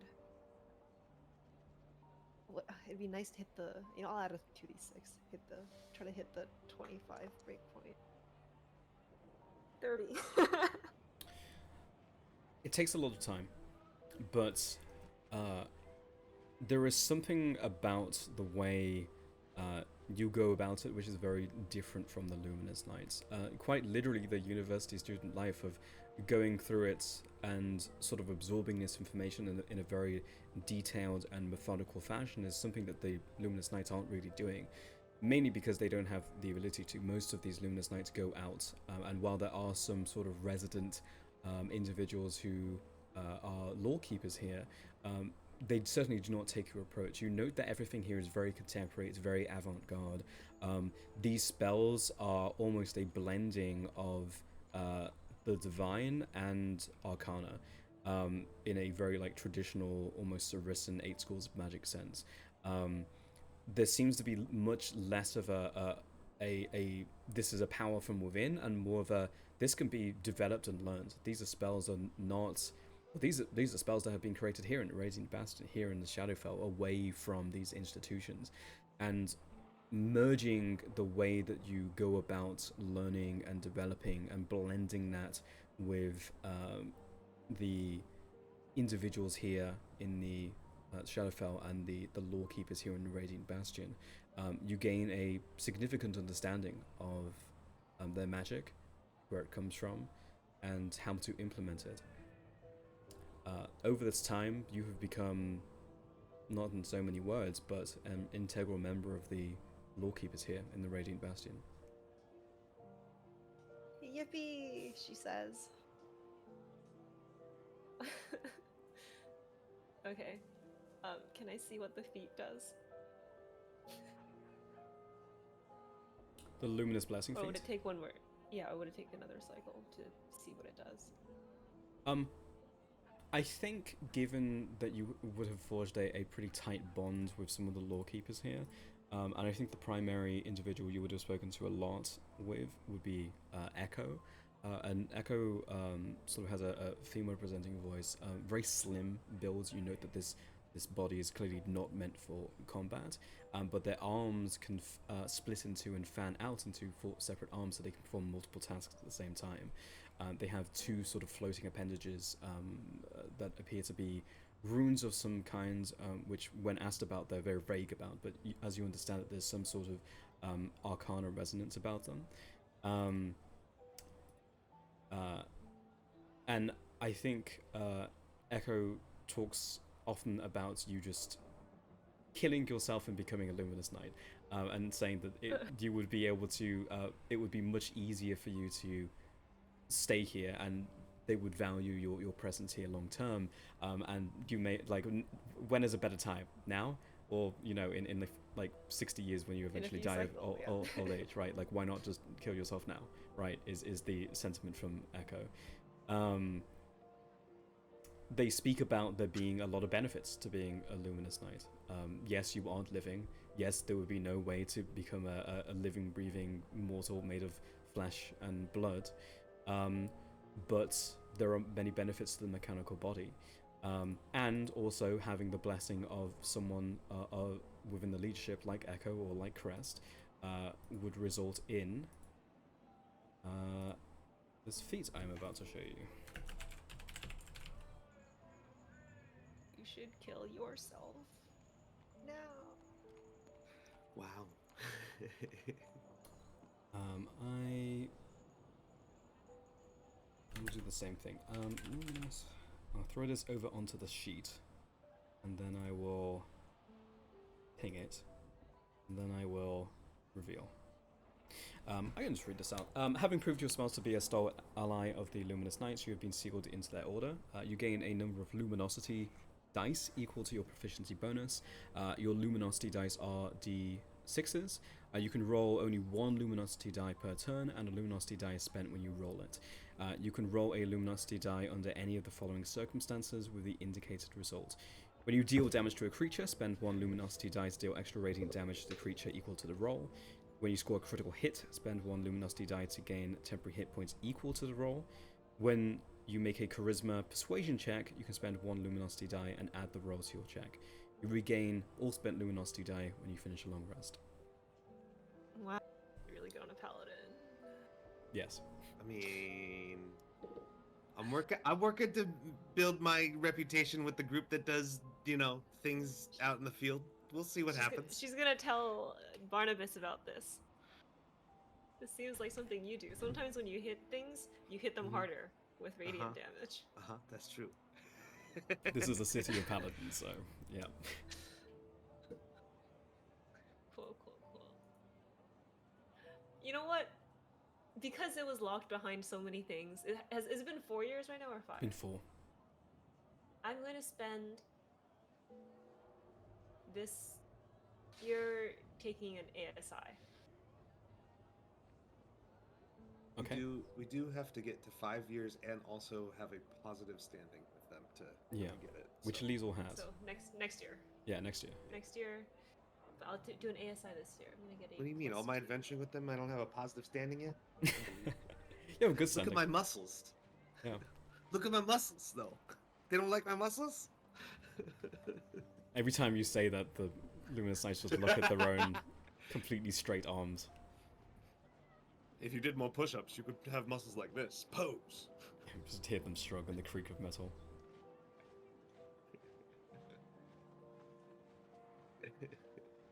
Did we do Barnabas on Cycle 4? We have not yet. We have not. Barnabas. Nope. He's going to continue training and try to push them to let him go farther afield as he continues to search for his brother out here. He is trying to build rapport with them, obviously, as he goes. Like, this is like, he's building rapport not necessarily with the same goals as Liesel, but it's like, because he wants to get farther afield to, like, look for his brother. Yeah. I certainly, the sentiment makes sense. The answer that you get is always the same, and it's just like, it's a hard no from the people around you, but them saying, look, if you go to Crest, or you go to any of the leadership, they'll just shoot you down immediately. It is like, well, how do I get them to not shoot me down? Hardest of the rules. Ward comes over and says, well, the easiest way would be to kill yourself and inhabit one of these bodies. You would still be able to achieve what you're looking for, right? If you want to find your brother, and you find your brother, you bring him back here, put him into a body and train with us as well, right? We'll be here for eternity. Be a good time. Okay, I hear what you're saying, but look at this, and he flexes and poses. How would I do this in that body? I'm sure that you could get an augmentation from. You just speak to the forgers down at the armory. Maybe they'll help you with something. You know. You heard of these plants in the Underdog? You ever gone down there? They're called a bibabang. They sort of inflate when you go near them. I'm sure you install something like that, a plant of some kind, on your arms, and every time you want to, boom, you know, muscles. Won't do anything, but they look like it. Well, the important thing is that it looks like it, but I'm not familiar with this plant. I mean, I've heard things, but I'd have to see it. Well, if you see them, don't get close to them because they'll explode. And then well, I don't want my muscles to explode. That's not right. That's not quite what I'm looking for, is it? Look, man, I'm just spitballing here. No, Ward. I'm not mad at you. I appreciate the thought. I'll have to think about it. I don't think killing myself is quite what I'm looking to do here, but maybe if you and I kill Baker you? put in a good word for me, then maybe Crest would listen. Let me go farther afield looking for my brother. I could take a small group. Look, my brother is probably the smartest, most impressive mage that's ever been. So, like, he'd be extremely valuable to find, regardless. To be honest, that's not a bad pitch. Go ahead and make a persuasion check. This will encompass you talking to your compatriots around you and sort of what you're able to put together, right? You're creating this a is a team charisma pitch. check. Can I add the d6 to this? This is a charisma check, right? It is. This is considered a charisma check, yeah.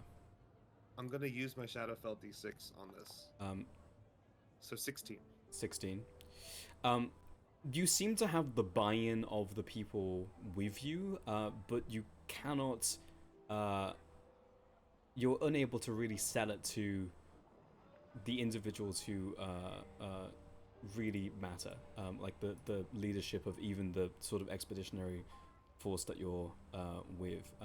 Breaker. Like Ward and my squad are all like, yeah, man, we're rooting for you. We should do this. And Breaker's like, no.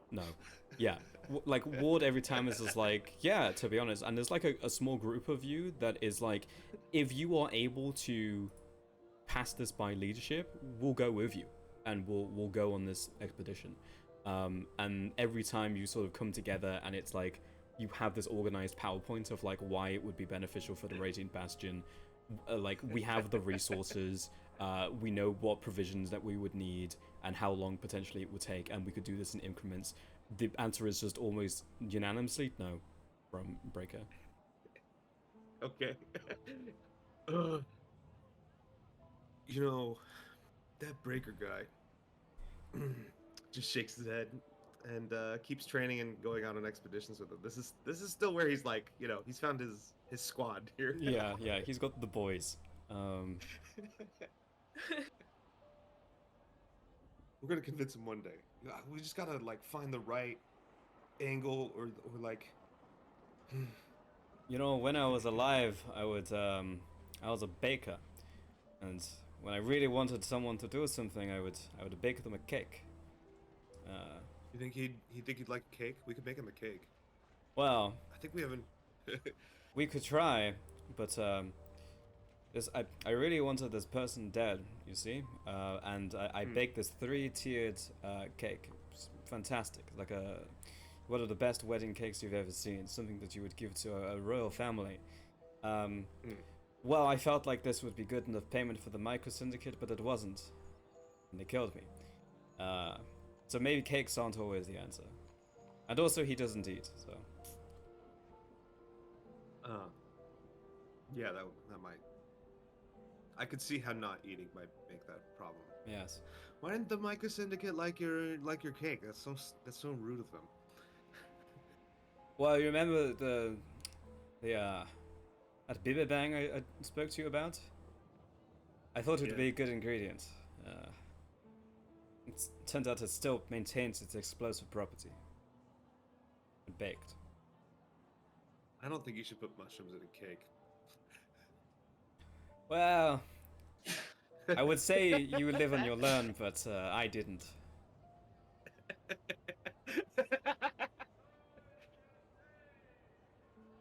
At least you went out with a bibber bang. Honestly, it's been a couple 100 cycles. I can't laugh at that, yes.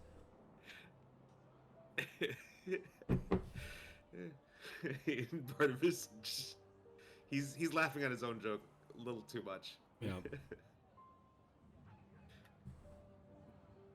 Yeah. Okay. So yeah. I looked at it. I think I'm gonna take the martial adept. I think that's the most Martial fun. adept feat. Yeah. Yeah. Okay. start of cycle 5.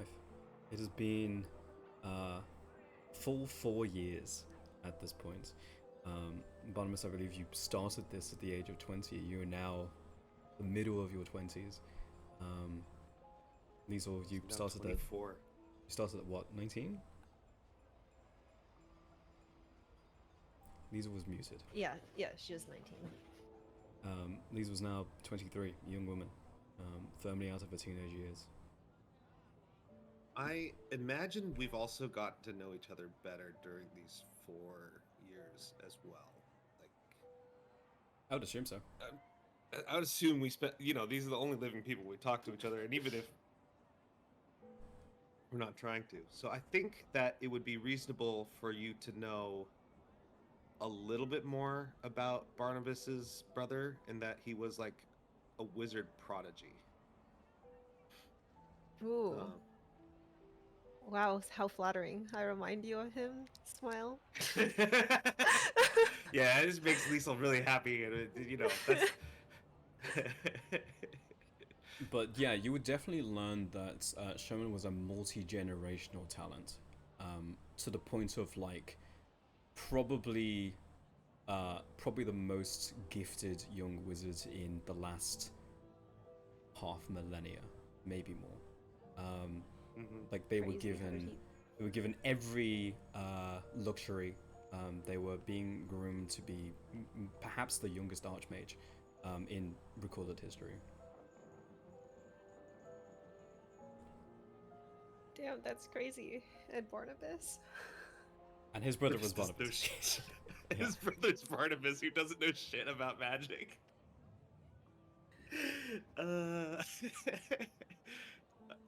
Yeah, and Sherman died, so he didn't make it to being that archmage. Couldn't have been that great.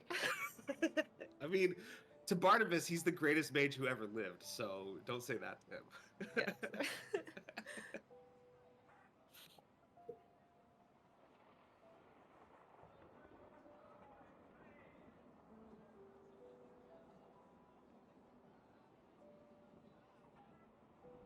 Okay. Yeah, I guess for Liesel, you would have known because she has like she would like tell you a little bit about like what they saw at the school.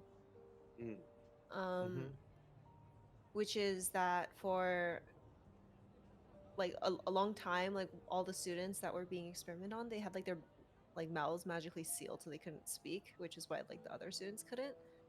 And like the scar she has on her mouth was from her trying to like break that open herself with a knife like a fucking idiot.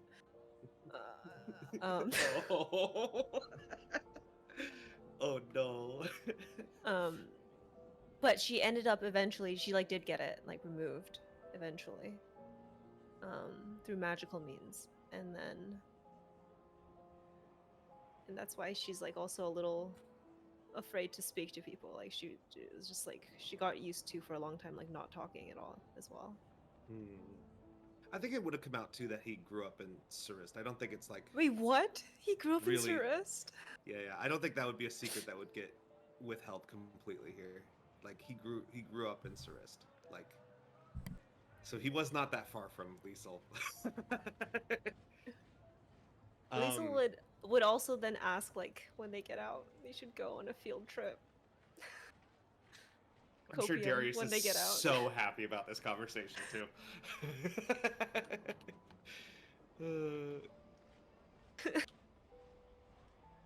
Let's see what else would come out in 4 years of just hanging out.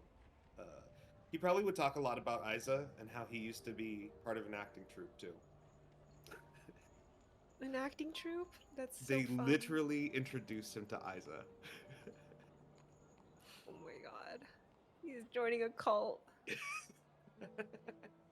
So like it'll come out, and like I think the like it'd be more paraphrased than with like Dio or something, but it would be very like the core tenets of Isa stuff would come out. You do your best, but remember, if it doesn't go well, it's not your fault. It's society's fault if things don't work out.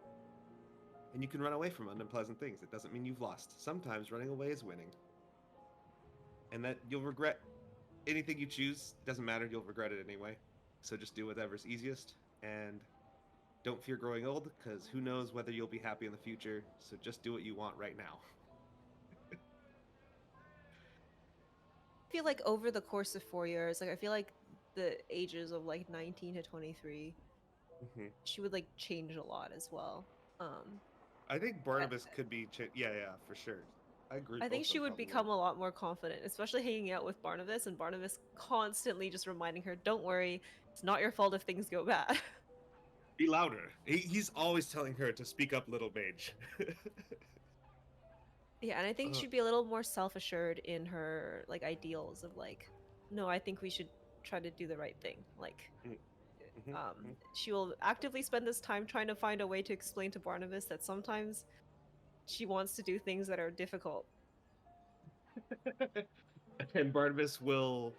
This bounces off him like water off of a raincoat. Like it's like he blinks every time she tries to explain. He goes, right. So that's what you want to do. Then it's easy. Just do She'll work on this. it. um,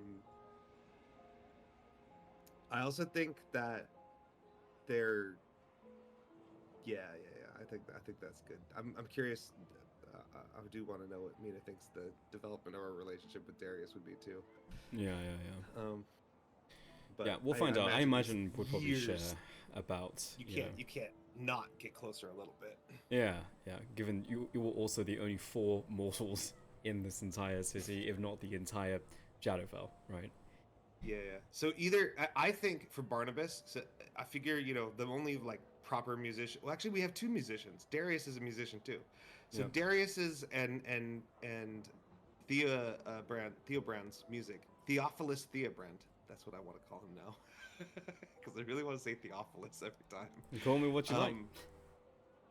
Theophilus Theobrand and Darius are like the only 2 musicians around. So I feel like you would either learn to really love their music or you just like can't stand it. Like I don't think you'd be in between.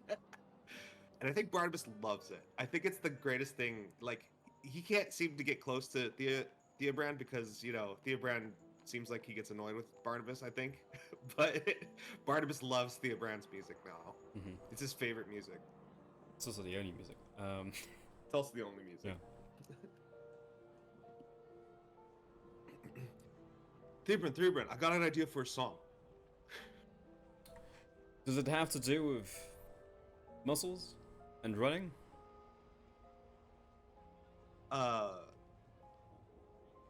No. Okay, yes, but what if I just said no? Would you like a day to come back to me? No, I want to do it today. It's in my head. I just thought of it. It's so good. Okay, let me hear it. Well, no, I don't have like the melody. I just got the words and like. Okay, let me hear it. It's when I wake up, I gotta work out. That's all I got so far, actually. Mm-hmm. It could work as a chorus. Yeah. A bridge, maybe. So like, if you just fill in the rest of it, like, then it'll be really good, right? Barnabas, I'll see what I can do. Thanks. You're the best. Like, add that to the queue of like, and like, by the time you finish with all the 20 songs we've been working on together, like, it's gonna be so good. Yes. Look, the band's about to stop playing. Yeah, go. It's fine. I'm gonna drink this. I'll be here watching you play the songs. I'll catch you later, Barnabas. Do you want to spend this cycle trying to improve your relationship with Fearbrand? No, I want to do it the same. He'll still training and just going out on expeditions. This is just like I'm developing their relationship. I feel like Barnabas likes Theobrand, and Theobrand just like wants Barnabas to stop bugging him with stupid ideas. I think like if Barnabas was more insightful, certainly maybe this is more obvious to outward observers, but Theobrand was very happy to see due mortals, and it feels like that sort of charm and luster has changed over time. Um, definitely treat you much more like everybody else here. We're just more people now. Yeah. Yeah, All right. Liesel. Yeah, could she like go and speak with Echo, and she would ask like, "Oh, I showed you before some of this magic that I had that I was unfamiliar with. I was wondering if you had any insights about this." And she would like, she's referring to like her paradigm weapon and stuff like that, and she just wants to get a second opinion. Yes, yes. It is very interesting. This magic is, well, to say that it is something that I could have seen in myself, self-work on in life, is something. Clearly, there are people out there in the world today working on things that I wish that I could have been part of. If you would be interested, I could look at it. If you summon it, and spend some time trying to figure out what it is, and potentially see how you could harness it. And whether it would stay with you when you eventually choose to pass on. Um, yeah, I would appreciate that. What did you do in life? As a researcher at the What did you university in research? Surist, What kind of stuff did you look into? evocation. Um, well, she like smiles. I study that too, and I did. Yes. Taking evocation to its absolute maximum is it is the power to unmake. Of course, we are nothing without those with transmutation and creation to do the opposite. But as I believe the first people to exist needed fire, this is simply an evolution of it, is it not? And I believe your, because we don't have a name for it, is within that realm. When you put it that way, I guess it feels a lot less scary and foreign. Yeah, let me show you, if you could take a look. Yes, I certainly appreciate the work that was happening at Alimina, but there is sometimes a necessity for the purity of focus on specific schools of magic. I've heard people say that before. Mostly from Surist. Yes. Even in my afterlife, thought process, paradigm has stayed with me. Over this next cycle, if you would like to focus on your paradigm weapon with Echo, you can. This will not count towards your other options, but this will cost you your cycle. Oh boy. Mm-hmm. So it won't add the +1, but it will. It'll just take the time. It would like just take the meditating. time, yeah. Okay. I'm gonna focus. I'm gonna try to get the luminous blessing first. I'm gonna work towards that, and then circle back to this. Okay. Yeah, But, I would say she'll keep this open with Echo for later. Yeah. You choose to the best connection you have is with Echo and the other lawkeepers here. So I would say make an Arcana check to assist them with their research during this year.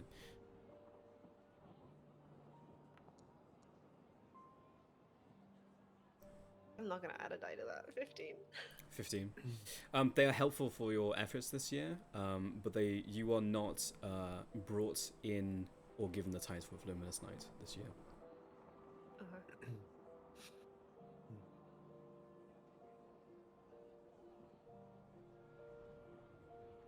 I'm gonna hit the long rest button just to get all my hit dice back. You can take it 1,600 times if you would like.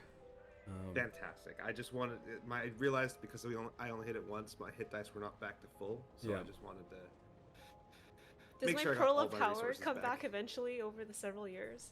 No, it does not. Interestingly. Oh. And would you like to ask the lawkeepers here about it? I would. Yeah. Echo tells you that because there is no dawn in the Shadowfell, anything that has that property cannot function. Oh shit.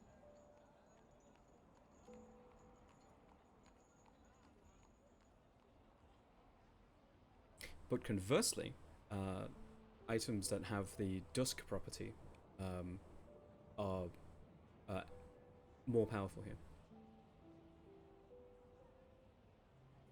Interesting.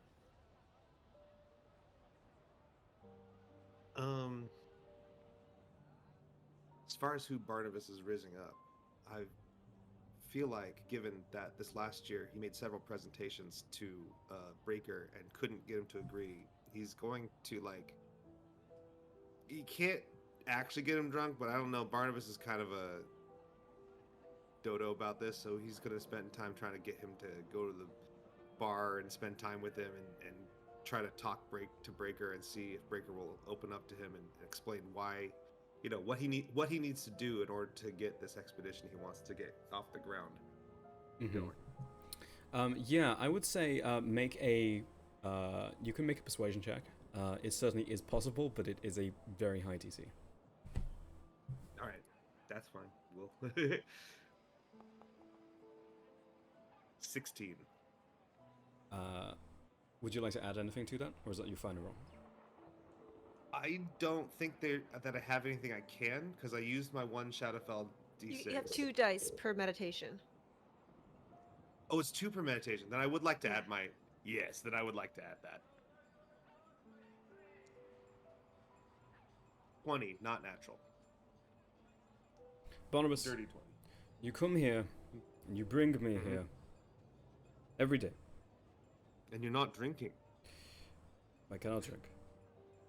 Right. Forgot. Well, then I'll hop that. Slides it across the cup. Just with one giant finger. You see, Barnabas, you have the same argument every single day. And I have the same response every single day. And we can do this song and dance for the next 100 cycles, if you so wish. If you live that long. However, if you were to go out with an expeditionary force, and it could not be too large, this is a hypothetical, you went with your unit, and if it went wrong, if you were caught by the progenitor, or you were caught by the dealer in the dark, or you were caught by any other faction who would want to use the information in your head, it would be the end of the Luminous Knights and the end of all souls. For this reason... Let's be honest here. There's not that cannot. much information in my head. You know what this place looks like. You know where it is. You know our approximate numbers. And you know approximately our tactics. I would say you would know our tactics relatively well. Okay, but hear me out. What if I just don't get caught? I understand this is your intention, Barnabas, but there is no way for you to guarantee that. And if there is no guarantee, I cannot let you go. There's a guarantee that I wouldn't be caught? That's what we're looking for here? Yes.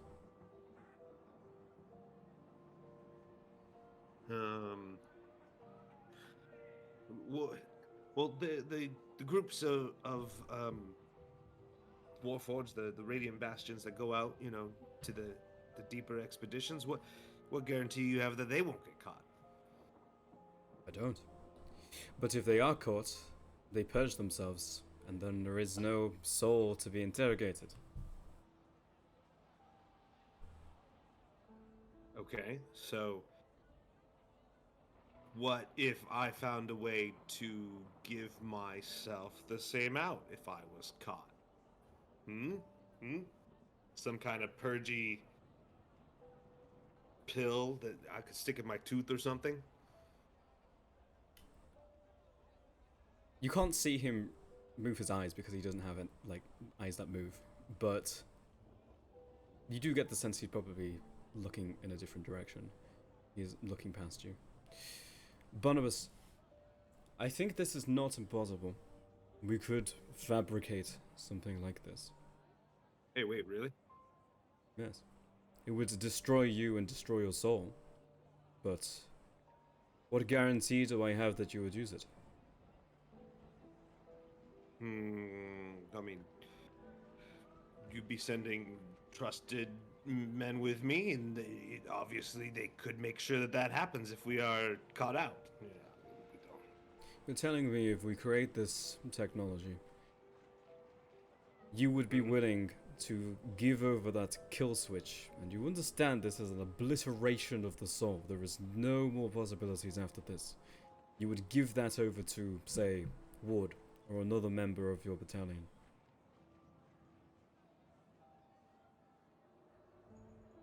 Well, like, they wouldn't just use it willy-nilly as long as they, waited till, like, it was cool. Like, I gotta get some, like, good last words in or something. I leave that to their discretion, but you would Okay, so you Ward- would give over Wa- that power to someone else. I mean, I think Ward gets me, like, and because if I did this right, you'd let me go on this expedition. I've been trying to get you to let us go on. Like, I could look for my brother. Didn't say that yet, but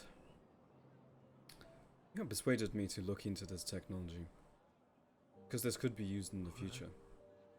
All right, yeah. Okay. Well, you figure that out, and then let me know, and I'll talk to Ward, and maybe we can make this happen. And what do you think? It like Liesel's pretty, like, she's a good wizard. She'd come with us, and Darius. They would need to agree to the same conditions. I'll ask him. It's probably cool. Not a big I'll deal. speak to the armorers and I will speak to the lawkeepers.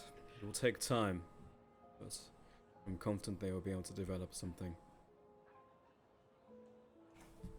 All right. Another round of drinks. One for my friend.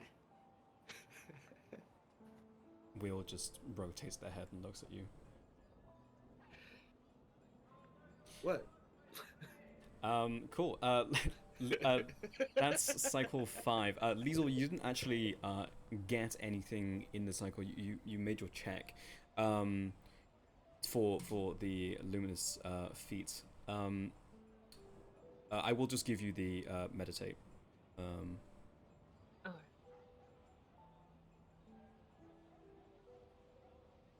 Yippee.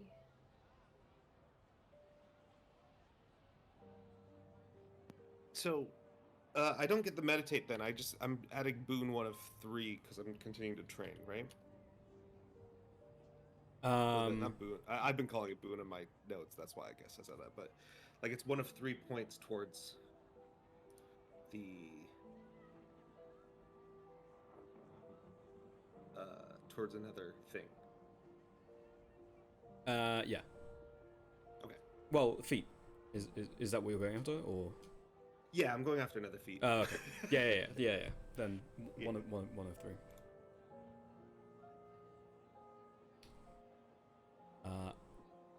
Start of cycle 6.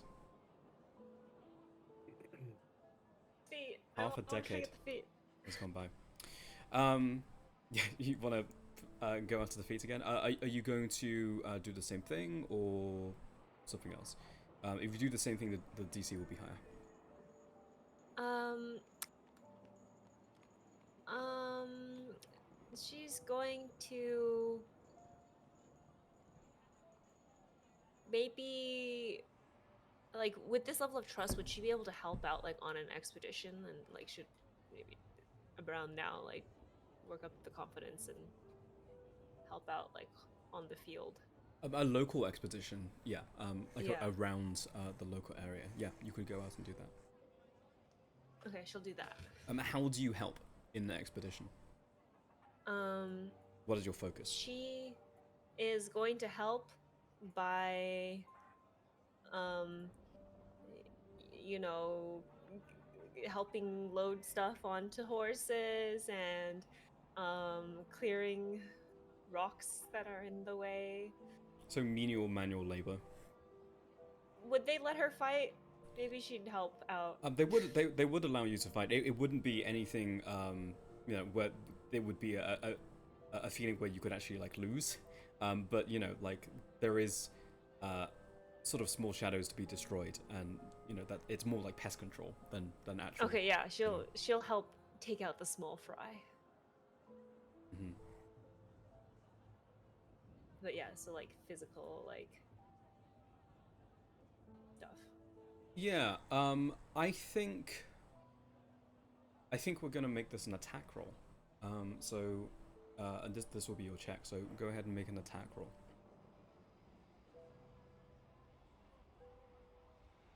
Okay, very spicy. Yeah.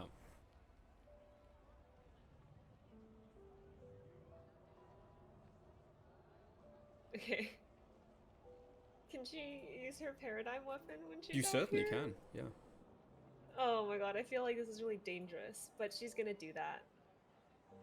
She's gonna do that. And so would it be just like a regular attack roll with her stats, or would it be like with the weapon that she's using to fight? With the weapon. If you're using a paradigm weapon, then you would get that. Okay. Let me just check this out. Because I'm too lazy to change my stats right now. That should be +4. Yeah, just go ahead and add any modifiers afterwards. Or we can add them manually using our brains.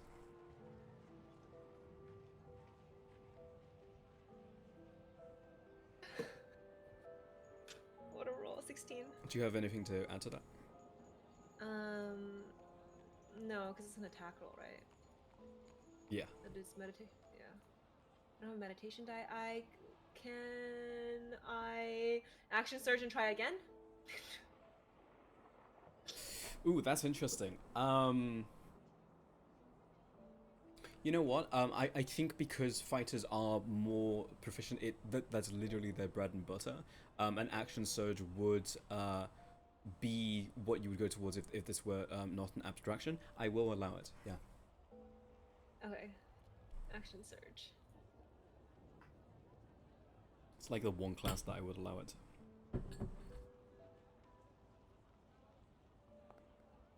24. Just shy Better. of the DC. No. Yeah. Yeah. You go on many local expeditionary forces, expeditions through this next cycle. You experience much the same things that Barnabas did: finding caches of soul coins, releasing them,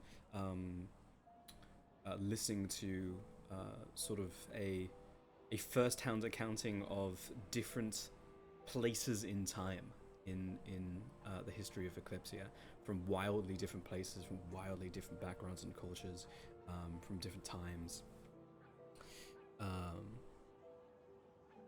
You deal with creatures. A lot of the fighting that you do is against strange creatures of the Shadowfell, escapees from the Deep Dark. And while it's clearly acknowledged that the Luminous Knight's very thankful for your work, you do not gain any additional acknowledgement from leadership. These people.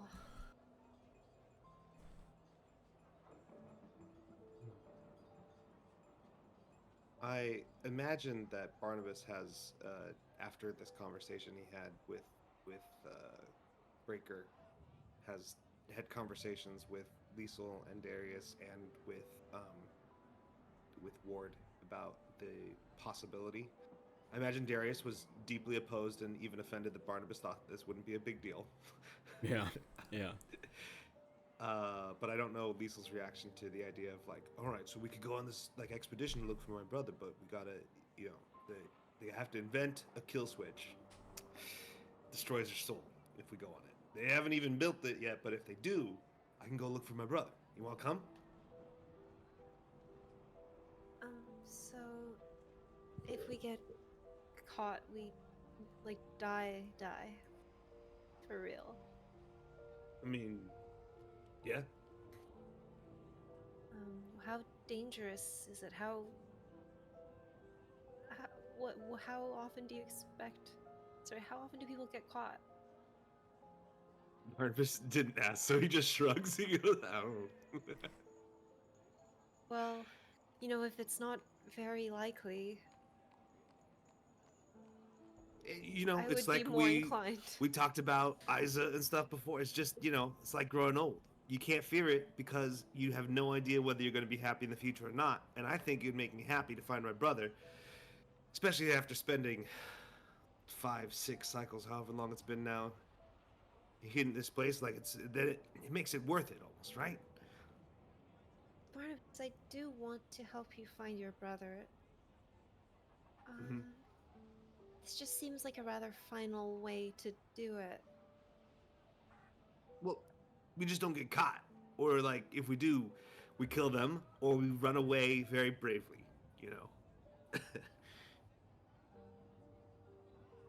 How about you figure out how likely it is that we would get caught, and I'll consider it. As long as everyone stays close to me, we'll be able to run faster. I think it'll be enough. You know what? Just think about it, because they haven't even invented the thing to break the soul or whatever. You know, it doesn't even exist yet, but they're working on it because I asked them to.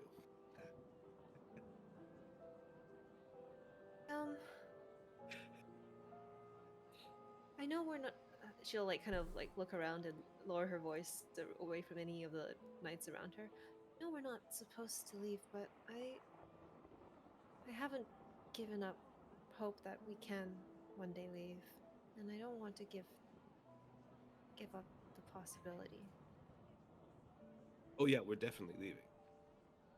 Right, but if our souls, yeah. Well, if Right, our but souls don't are get destroyed, caught. then we're not leaving. But that's not gonna happen. Right. Probably. I'll think about it. Yeah, just think about it. Darius is thinking about it too. Don't worry about it. Okay. Yeah, I'll think about it.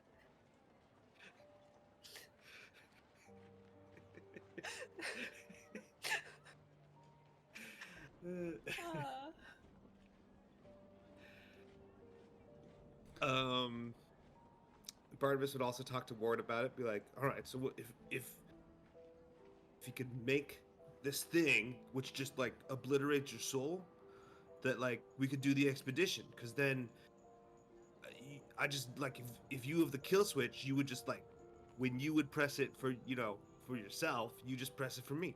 You know. I'll kill you. Yeah. I mean, ideally not, but like if you have to. But I do have one request. If we do that, you have to like, we've been fighting together for a while. You got to make it like a cool moment. Like it's got to be like I got to be like posed, or like I say something cool and then you do it. What if we all get caught? No one will be there to remember. Well, I suppose we get caught by the progenitors' forces and the shadows will remember you. Yeah, okay. See? Yeah, someone will know. That's what I'm saying. So someone has to witness it. That's what's important. Well, I don't know if I would call the shadows or something. You know what, Barnabas? I'll kill you. Don't worry about it. Cool. Thanks, man. I knew this is why we're buds.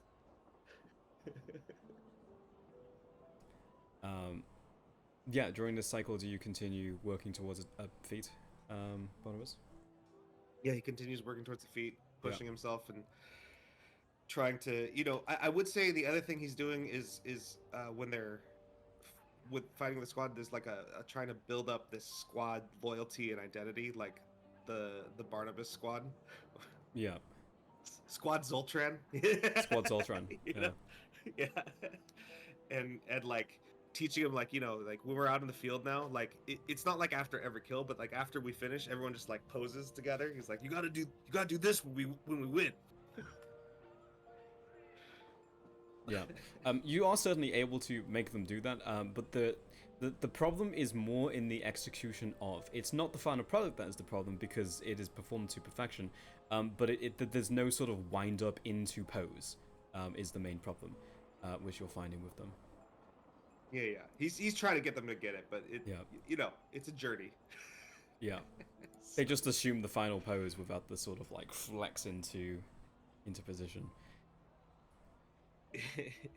Roll a d4 -1 for how long it will take for the Radiant Bastion to develop your kill switch.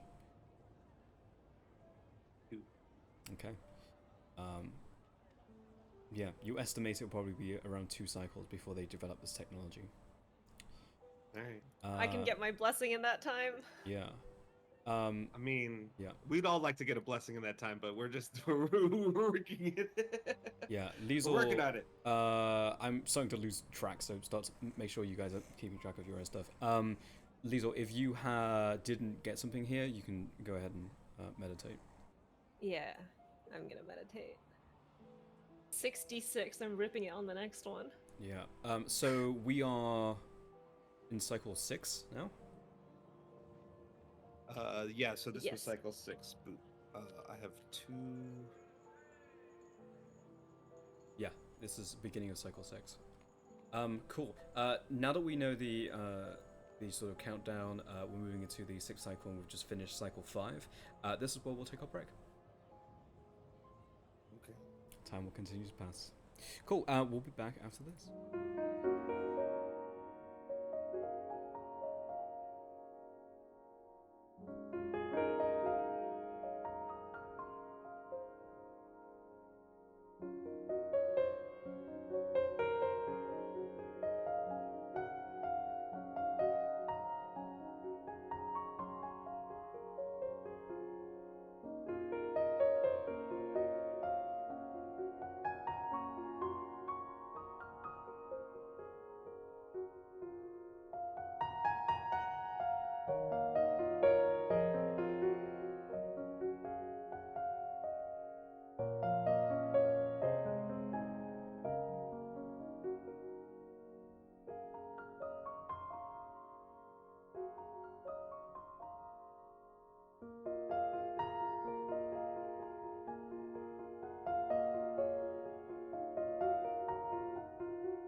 Okay. Ayo. Before the break, the party just spent the last, well, beginning cycle 7, the last 6 years in the Shadowfell. Living here, making relationships. And that's where we pick up now. Time still passing. Cycle 7. What would you like to do? Try this time helping out by like maybe taking a watch. I don't know if they have a watch. They do have a watch, yeah.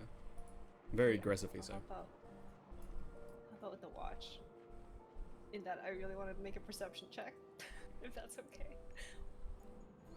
Or I don't know what I would do to do that. I feel like taking a watch. Do you have dark vision?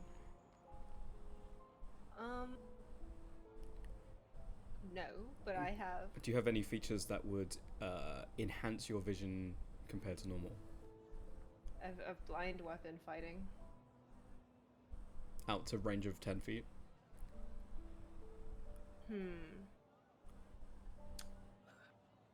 No, but what if I were like going with an expedition and being like a mini watch there? Like the range would be a lot smaller and it's more like you know? I'll give you this. So you inquire about keeping watch and speaking to the Warforged who are on the outer perimeter, and you quickly discovered that this is probably the most, not necessarily militaristic, but like ordered, high tension, high stress place in the Radiant Bastion.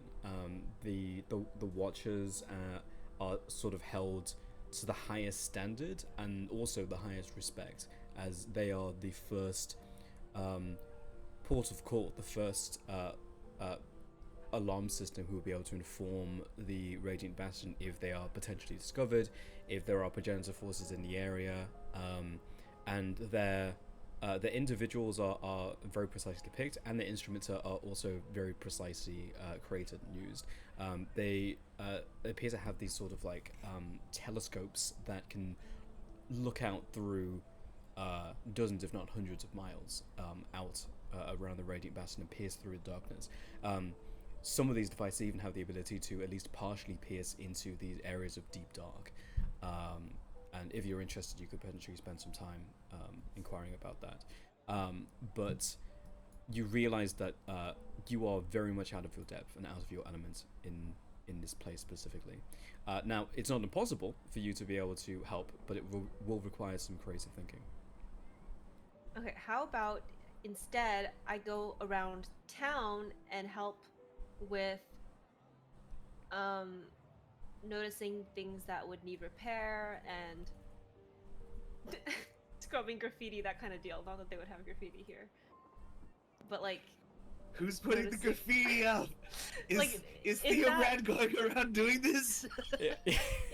in that spirit, right? Like going around town. Graffiti like, has instead of a increased watch, 7,000% since the party has arrived.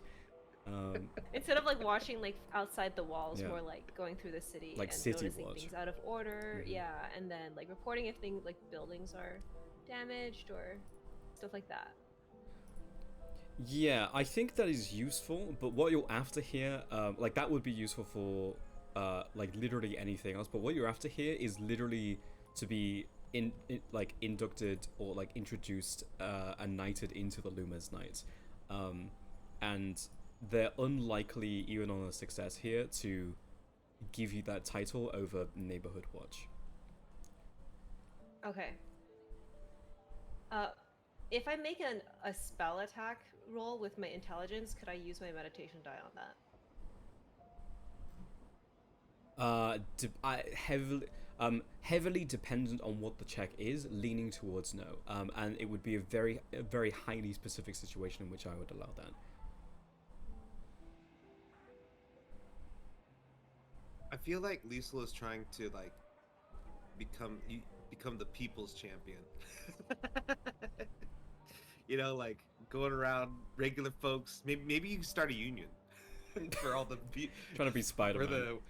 for the Warforged that are like, they have to do all the maintenance stuff, and like, maybe they don't get the respect they deserve. They need a union. They're trying to unionize. I don't know. I think that would definitely put her in very good standing with the people part of that union, but probably the leaders would hate that. And the leaders are the ones she's trying to get the benefit from. I mean, it's still leverage. If you're the people's champion, they can't ignore you, because then you can be like, well, work's gonna stop until you give us what we want. I mean, being antagonistic towards the leadership certainly is an option. I don't know if it will specifically get you this, but it might get you something else. What do you mean? The beasts out there are undead, right? Almost completely, yeah. Almost primarily and almost 100%. What if... Why did I dump intelligence? Barnabas and Liesel, what a team. Okay, what if she goes around, like, because she can cast protection from evil and good, and, I imagine there's, like, some kind of magic she can do that could just help, like, overall with, like, defensively with some of the expeditions that are going out with, like, similar to that, like, that spell, but, like, a little more helpful to everyone. Yeah, or like a patrol. It absolutely is useful, but and you would know this having spent this much time and also having spent some time on the expeditionary forces. Almost every single Luminous Knight can cast that spell. This is effectively an entire city of paladins and clerics. So it's not completely useless. It is definitely helpful, and people are thankful for it. But it's a relatively trivial thing for the people here. Okay. Maybe just go out there and hit things until I hit the DC. With my attack rolls. You could. Every single time you attempt, the DC will increase. You would think every time you do it, it gets easier because you get better at it. You would think so.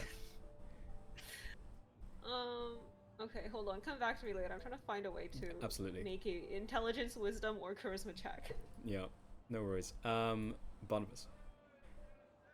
Barnabas has, in Cycle 6, he officially named the squad Zoltran Squad, and has started, we worked on our poses.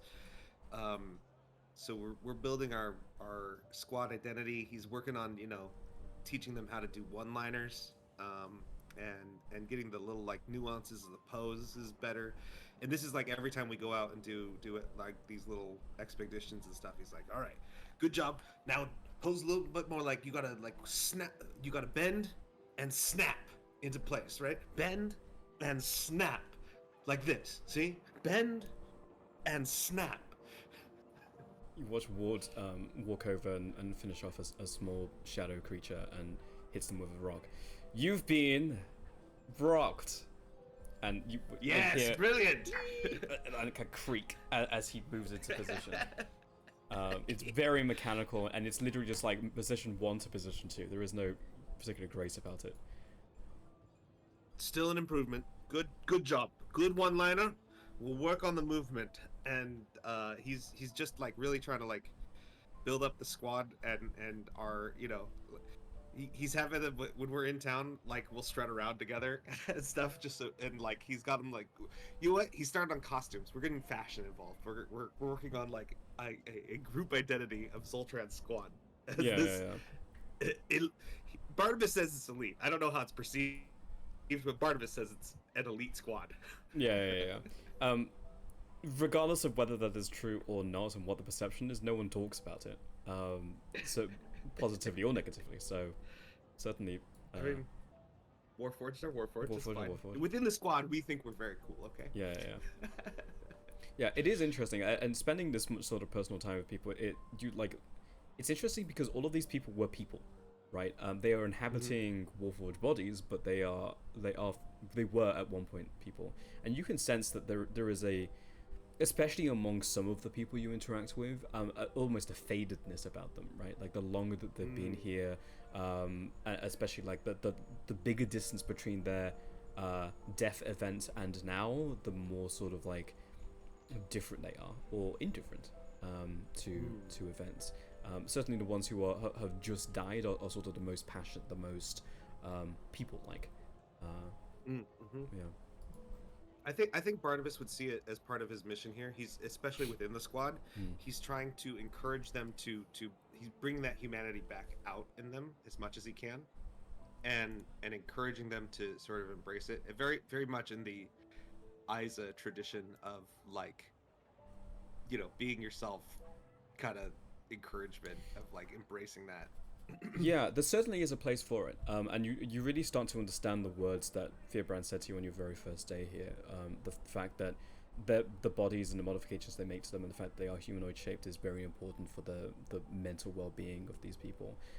The fact that there is an inn with, yes, there is no liquid, there is no food, but going through the motions of being alive does seem to be an important part of the criticality of remaining people in the Radiant Bastion. I would say if you're going to do that, go ahead and make a performance check. Yeah, make a performance check. Okay. 19. 19. Do you want to add anything to that? All I got now is superiority dice. So Gotcha.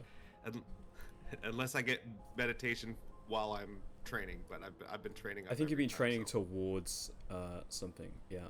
Yeah, that's what I've been doing. So. Yeah, though theoretically, because I said earlier, you can lock those in, like once you like have completed those 3 cycles. You could, if you've wanted to retroactively, have taken one of those cycles to meditate and have those die now. It will obviously take an additional cycle, but you will have them to spend right now in this role. Hell no. We're training.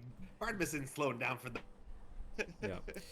It certainly seems like your impact is having your presence and your demeanor and what you're preaching is having an impact.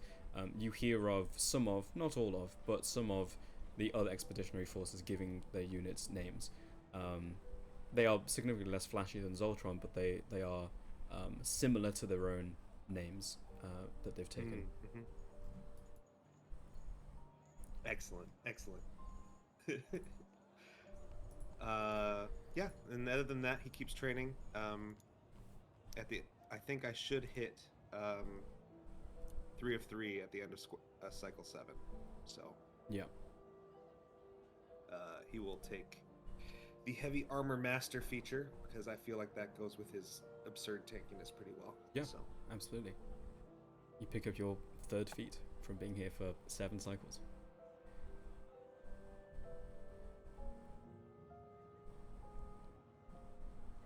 Okay, I have something that Liesel is uniquely positioned to do. Okay. Hear me out. So she's basically went to a liberal arts college, right? Mm-hmm. And university students at liberal arts colleges, I would say, pretty up to date with current events about like things like that are happening around the world, right? Sure. Yeah.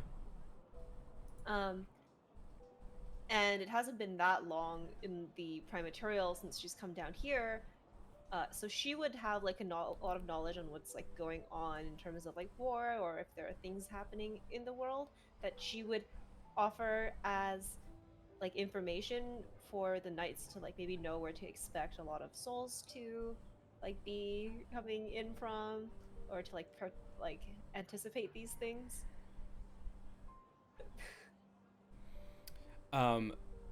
That's very interesting. I think that the way that you would be received is that would be very useful for leadership and strategic moves. But I think the people would be most interested in knowing what's happening to their sort of local areas, what's happened to homes and cities over time. I would allow a history check here. She's gonna make a history check, and if people are also interested, she would also, like, if it's a choice between the two, I feel like she would choose to help talk to the people more. If people asked her, she wouldn't be able to say no. Yeah. Well, a cycle was a very long time. I think both of these things will certainly be achievable in that time. But it would certainly be the common people understanding this. Okay, hold on. Do I blow the 66 now, or do I wait for a better roll and then do it late? Yeah. No, fuck it. Let's go. 28. Fuck it, we ball. 28. Wow. You spend a lot of time here. A lot of time observing, sort of coming to terms with the existential situation you have found yourself in. Gazing out at the Shadowfell itself. Really understanding that this should be a passage between life and what lies beyond, but it is, at least for now, is the terminus of all souls, including yours. Of all of these people have chosen to fight. The information that you give leadership is very useful, and they thank you for it. But the biggest thing is the people that come to you. And they come to you one by one, and eventually it's more and more. Sometimes it's groups, sometimes it's individuals, sometimes it's couples. Just asking you about what's happening in the world, if you know anything about the place where they came from. Remote villages off in the far north. What's happening for the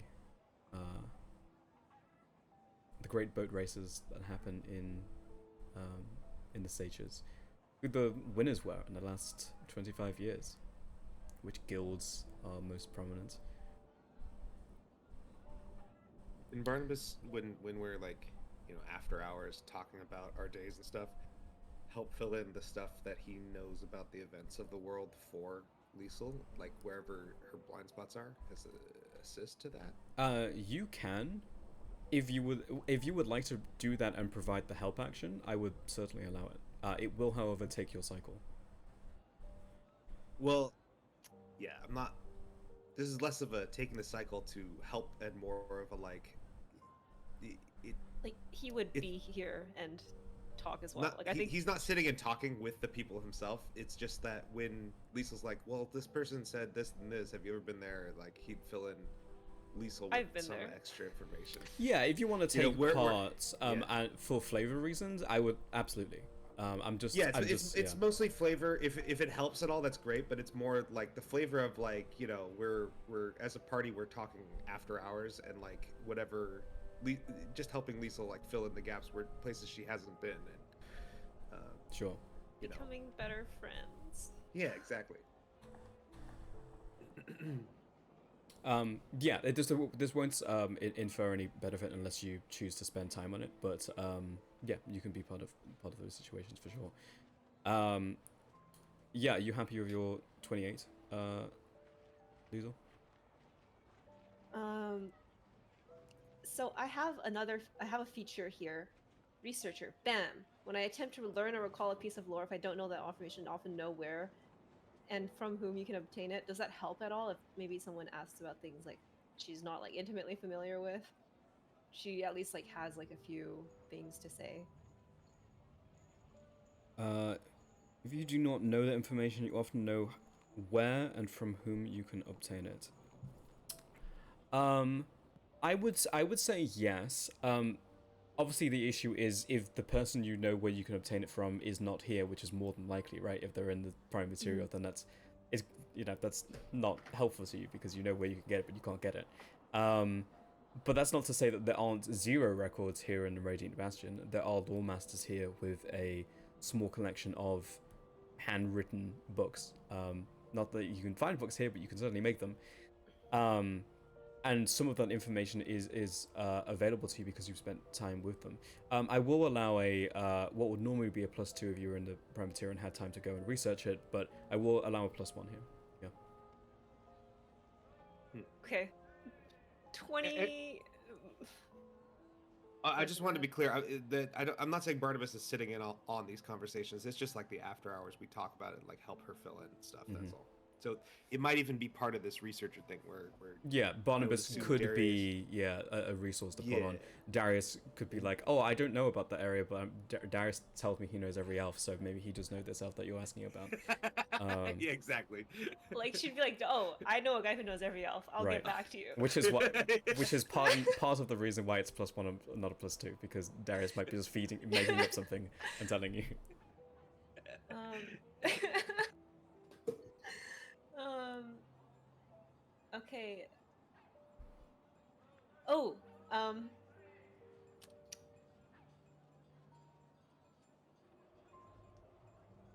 This is a stretch. I know Croz's visual speech. Maybe some of them are deaf, and I'm able to communicate with them better. Honestly, that's creative enough that I'll allow it. There are many. So this is something that you guys would learn on your expeditions out. But sometimes you go out and you try to find spare parts that can be used to create more Warforge. What this is pretty critical information. I think both of you would have it by now. Is that the biggest threat to the Luminous Knights is that they cannot multiply. They cannot increase their number. The number is finite unless they find either other Warforged bodies out in the Shadowfell, which become obviously rarer and rarer over time, or they're able to find parts of Warforged and join them together, which again takes time. And there is no facility here in which they can do that easily. It takes cycles upon cycles to just create one body, and if they lose someone else in the field, then that is a permanent loss to their number. As a result, there is damage to many of the Warforged here that they simply don't have the resources to fix immediately, especially if it's not completely impairing their abilities. One of those things absolutely would be sight, hearing, damage to their senses that just can't be restored presently. Will be restored, but they don't have the resources or manpower to do it right now. Yes, the fact that you were able to communicate with some people, especially because these are people who wouldn't have time to learn sign language, but certainly can read, I think that would help. Yeah, I'll allow a +1 for a total of 30. Yippee, 30! Yeah. Ship it! You already beat the DC with a 28, but I'm glad that you went the extra mile. 30 is so nice. Yeah, the leadership is very happy with your information, but the biggest impact you make through this year is with the people. And there is just sort of a general chatter and a general increase in morale, and you could feel it, especially when you're spending time at the Radiant Bastion Inn. There is a merriment, and there is more of a physicality. You sense that these people feel more like living individuals. It's subtle, but it is there. And one day, Echo comes to you and tells you that if you would like it, they will knight you as a honorary member of the Luminous Knights. Is that appropriate? I'm not Warforged. No, but you have been more useful to the people here than many who serve in our cause.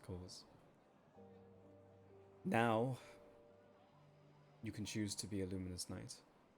Certainly you could after death as well. But know that maybe one day you find your way back into the prime material. Maybe the walls come down and we find out what lies beyond. But you could always do so as a Luminous Knight. I would be honored. There are things I still want to do and take care of, I guess, but when I'm ready as well, I would want to join the Knights proper too. Yes. Well, at the very least, you are more than welcome to. We do not have any ceremony. The process of becoming a Luminous Knight is literally a soul being implanted into a body. Obviously, we don't need to go through that process with you. So this is rather of an anticlimactic induction into our order, but here. Well, And they retrieve something from inside their plates. It's a small pin, the sigil of the Luminous Knights. Well, I'm not one for formalities, so I appreciate it. Yeah. They place the pin in your hand. She'll just like look at it in her hand and hold it there. Like close her hand into a fist around it, and it's a little awkward if she tries to put it on now, but she really wants to put it on after Echo leaves. Thank you. This is. I know it's been a really long time, and I wish I could do more. But I'm happy to do what I can. You are welcome, welcome.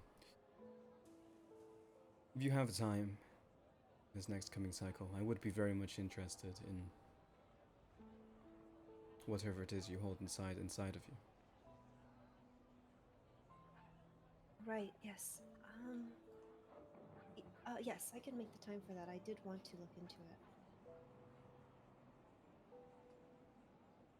Echo nods, and the small devices above her shoulders sort of bob at the same time, or resuming position, and they wander off.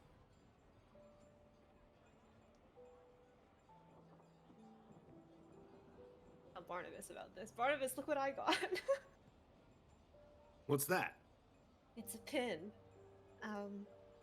Excellent. Yeah, they gave it to me. Who's they? Apparently the Luminous Knights, but specifically Echo, from the libraries. I don't know this Echo. I feel like. Okay, well, you know, if you ever see her, I'll introduce you to her. She's very nice. Fantastic. It is always great to have more friends. How's your Why did Echo give you this pin? Oh, because to say thank you. You have been doing something good for. You've been working in the library or something. I don't see you at training as often lately, so you know. Yeah, well, I try to help out where I can. I'm obviously not as strong or as good at fighting as a lot of the Warforged are. But you know, I know a lot of things about magic.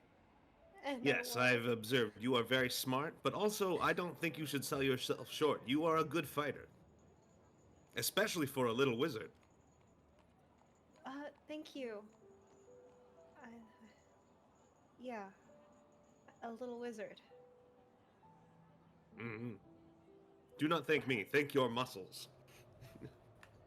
Right, they're very useful in my wizardry. How's your kill switch research been going? Oh, I'm not researching it. I think Breaker's researching that or something. But you're right. I should check in with him about it. I haven't talked to him in several moons. I don't know what to call him here. There's no cycle. I haven't spoken with him about it for a while because he said he was taking care of it. But I will ask him about it. I want to get on this. I want to find my brother while we're here. And eventually we got to figure out how to get out of here. But I'm not really sure that there's any easy way to do that.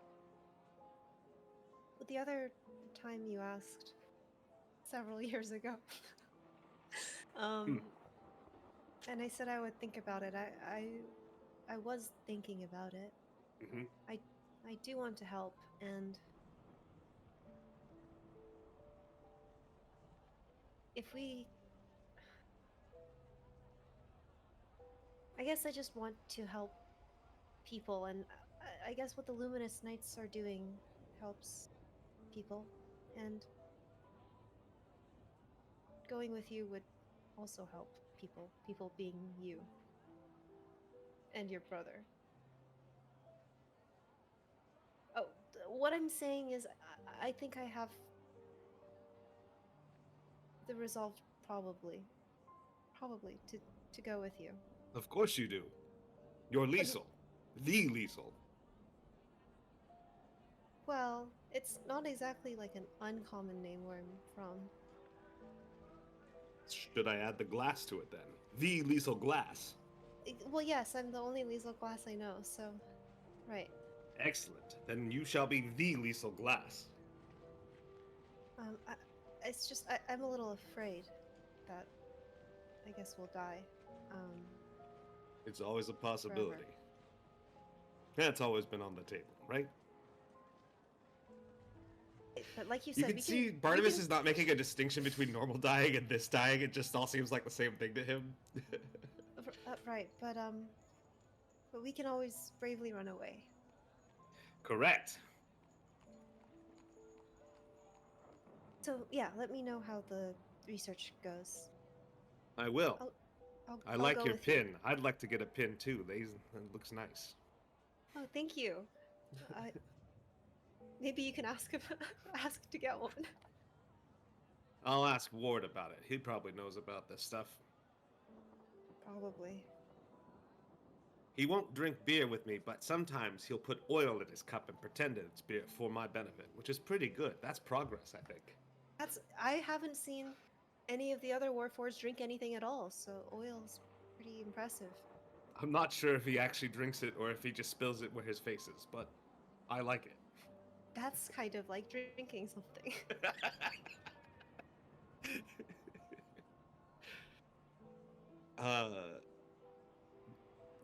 Barnabas will go looking for Ward, his right hand man in Zoltran squad. Yeah, he would just be in the Radiant Bastion, at this time. He's simply just sitting at a different table. Ward, my friend Liesel got this fancy-looking pen. Do you know what this is about? Nope. Well, damn.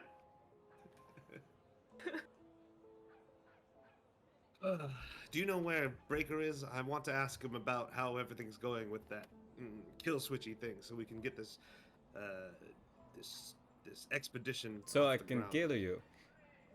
Yes. Well, I mean, I'd rather you not kill me just because, but you know. Yes, after. Yeah. At this time of day, he might be at the temple with the other leaders. Sure, the temple. What way was that again? The big- He's been here for 7 years and he's like confused about where the temple is. The really big building, the like cathedral right. at the center of the. That Yeah. that makes sense now that you've said it out loud. And Barnabas will walk to the temple. Yeah, you walk up to the temple. There are two luminous knights there, just staring at you. I heard Breaker might be around. Yep. Need to see him. Yes, like to see him if he's not busy. I think it's just the war council, but I think it's wrapping up. Go in. All right, and Barnabas will walk right in then. Yeah, you walk into the temple and you see just a massive cleared out area where there would be pews and other religious ornamentation. It's all gone. It's just one big empty area, and in the center a large war table.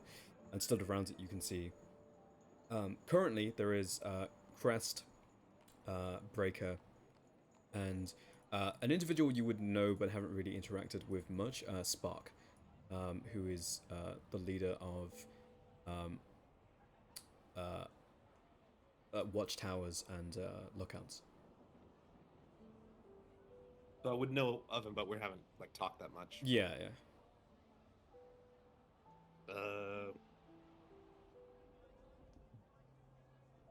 Gentle Forged. Breaker looks up. The other two continue talking. Ah, yes, Barnabas. If you're in the middle of it, I can wait. It's fine. Very little has changed. Very little has changed these last few years.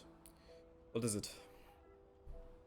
I wanted to talk to you about the looking for my brother thing again and see where things were on the. He makes the like chopping motion at his neck. Switch. You know what I mean. Should be done in a few weeks. Very close. We have a working prototype, but well, we can't really test it. For obvious reasons. But if you wish to make your case, there is no greater time as we have Crest and Spark. I'm sure we could find Echo around or pass on the information. But if you have a point to make, now would be the time. Okay, yes, I'm always ready to present. I don't have a PowerPoint or anything. Not that I know what that is. Me neither. It just seemed like the right thing to say. I'm sorry, I'm suddenly got nervous. Crest, Breaker, Spark. No, we haven't talked much, but good job. I want to lead an expedition. As you probably know, my squad, Zoltran Squad, have been training hard together and working to become a cohesive unit that can take on any threat. And, well, I know my brother died I guess it's not 3 years ago. I don't know how to do the math here, but it was 3 years ago when I first got here, at least. And, well, I want to find him for personal reasons, but in the interest of the Radiant Bastion, I think you should be interested in finding him too. He was a generational prodigy. And you could see him enunciate each of the words like generational prodigy, like it's more like a thing that he heard than he really understood the significance of completely. He is the greatest wizard that Surist has ever seen, and if he was willing to join your cause, he would be by far one of the greatest assets you could find. I've talked to Breaker about this, about leading this expedition to find my brother, and he's made clear that his concern, and perhaps your concern, would be the fact that if something goes wrong on the expedition, I could be caught and give up information about your secret base here. But I have volunteered to place a kill switch of sorts on myself that would absolutely annihilate my soul if I were to be captured. And this kill switch will be in the hands of a Warforged ward who is both a good friend of mine who I trust and loyal to the Radiant Bastion. So I feel at this point there is no real possible threat. I will just be as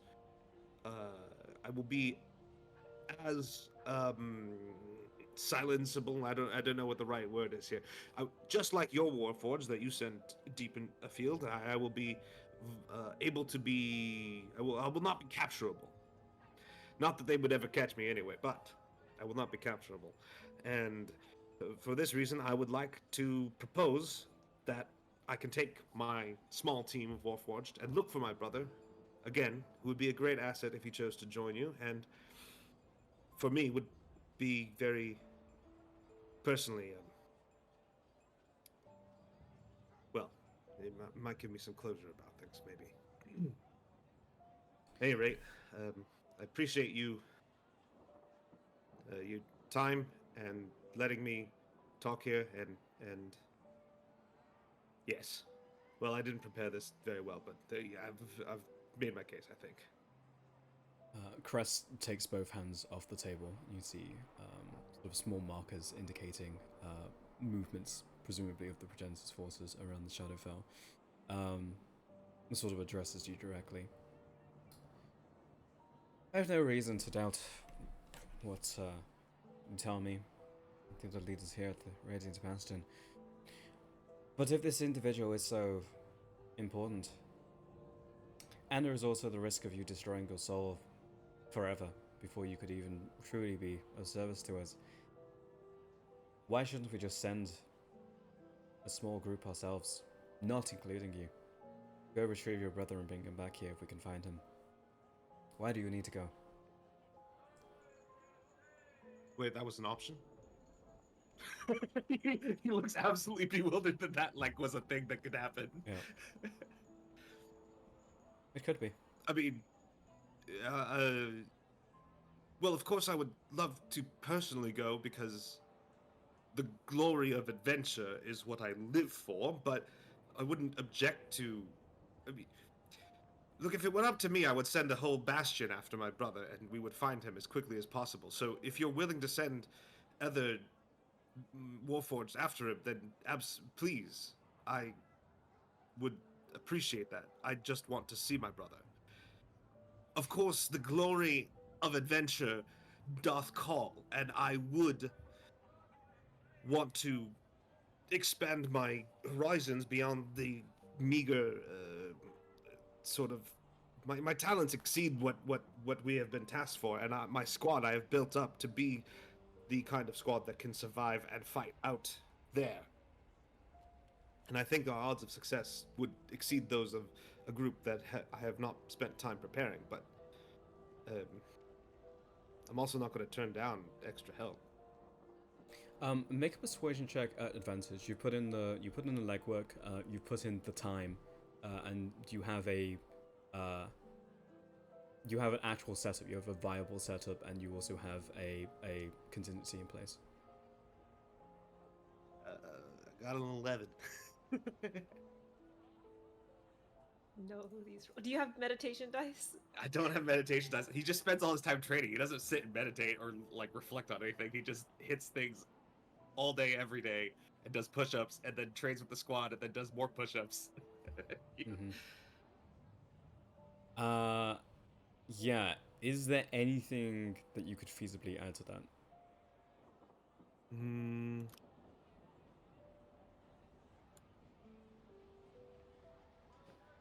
Let me just look for a second.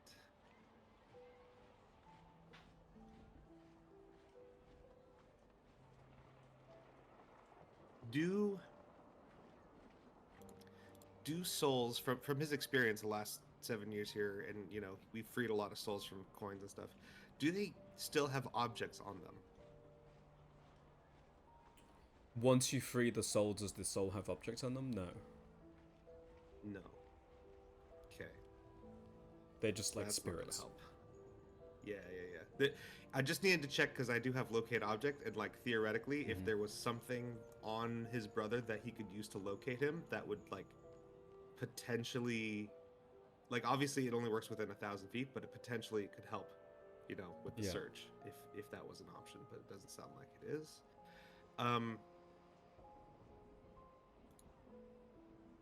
I think he might say something like,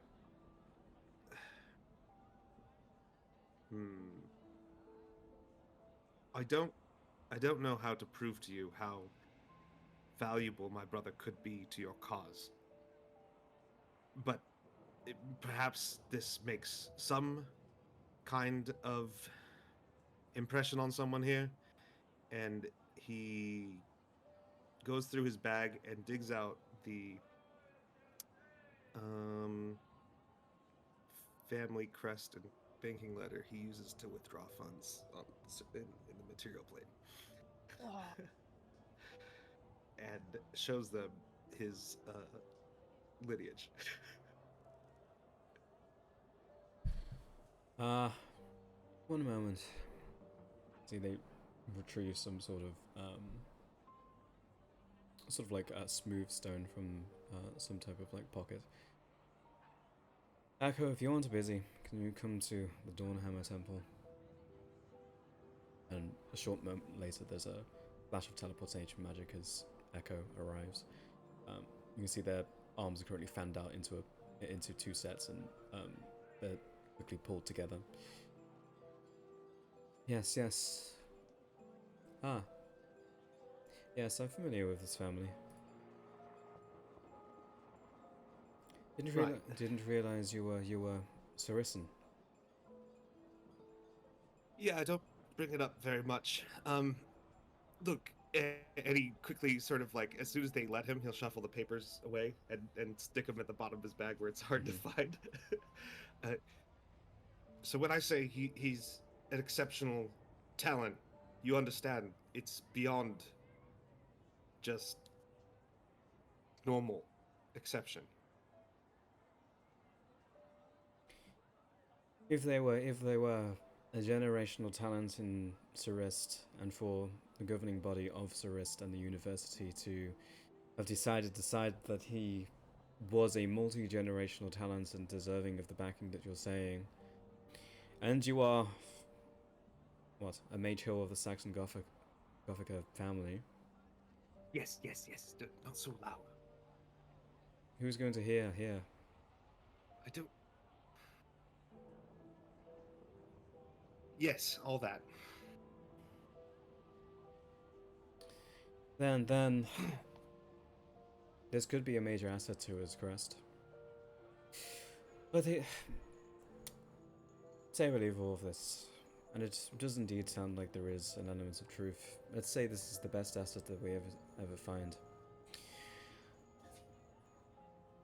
We might be sacrificing a lot of Warforge, a lot of Luminous Knights towards this effort. Look, I love it with you. This is something that we generally only keep towards leadership, but we are losing. Very slowly indeed. But we're unable to replenish our number. You've probably heard of this, but we've not found a single new body in easily 2,000 cycles. Sometimes we might find parts, but we're slowly losing I this. didn't know it had been that long, but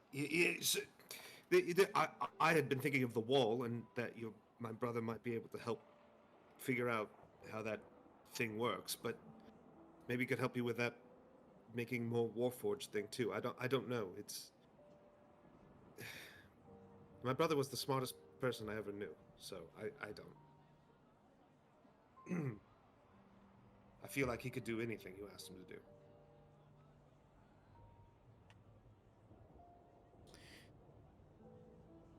And you can see for the very first time, Prest doesn't instantly respond, meaning there is something happening in there. You can sense that there is a thought process happening.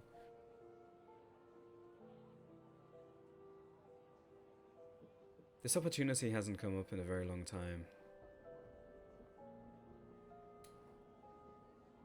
There's a factory out there that we've found. As far as we understand it, the Predator's forces haven't found it. But the biggest blocker is that we require mortals to go in. Us souls, Warforge, can't enter. Good news is, shadows can't either. Now the other thing, that even last time when we made the expedition and we brought the last set of mortals there some thousands of years ago, we needed a key to get in. Now we don't know where that key is. But if we were able to access that factory, we know that there are parts inside, and we know that we'd be able to generate more Warforged at the speeds unprecedented. We could have thousands of Warforged made in less than a cycle. Well, I happened to just find this key on the ground. He just like pulls out a random fucking key from his backpack. I highly doubt the secret to the Luminous Knights and a factory made some, in your world, 1,400 cycles ago, in ours, 50, 60,000 cycles, that the key to that would be something that you just found on the ground. No, okay. He stuffs it back in his bag. One day I'm going to find out what this key goes to, though. I'm sure you will. If your brother is as smart as you believe them to be, and he could help us in this endeavor, that would be significant. I think that at the very least we should try and locate them. If they haven't turned up now in Radiant Bastion, it means that they were either turned into a coin and are currently in circulation. Maybe they were consumed, maybe they've been destroyed. If they're as valuable as you're saying, then not only the mint, but any collector would have seen that coin and known that it has great value. It's unlikely that's the case. Possible the progenitor has found them, in which case we'd have to literally assault Night Edge City, which would require a rally of literally every Luminous Knight that we have, which would be the last resort. Or we could send you, your unit, and in some ways you are the most disposable. And also we have a guarantee that you wouldn't be able to fall into the progenitor's hands, or be used for any other nefarious purpose.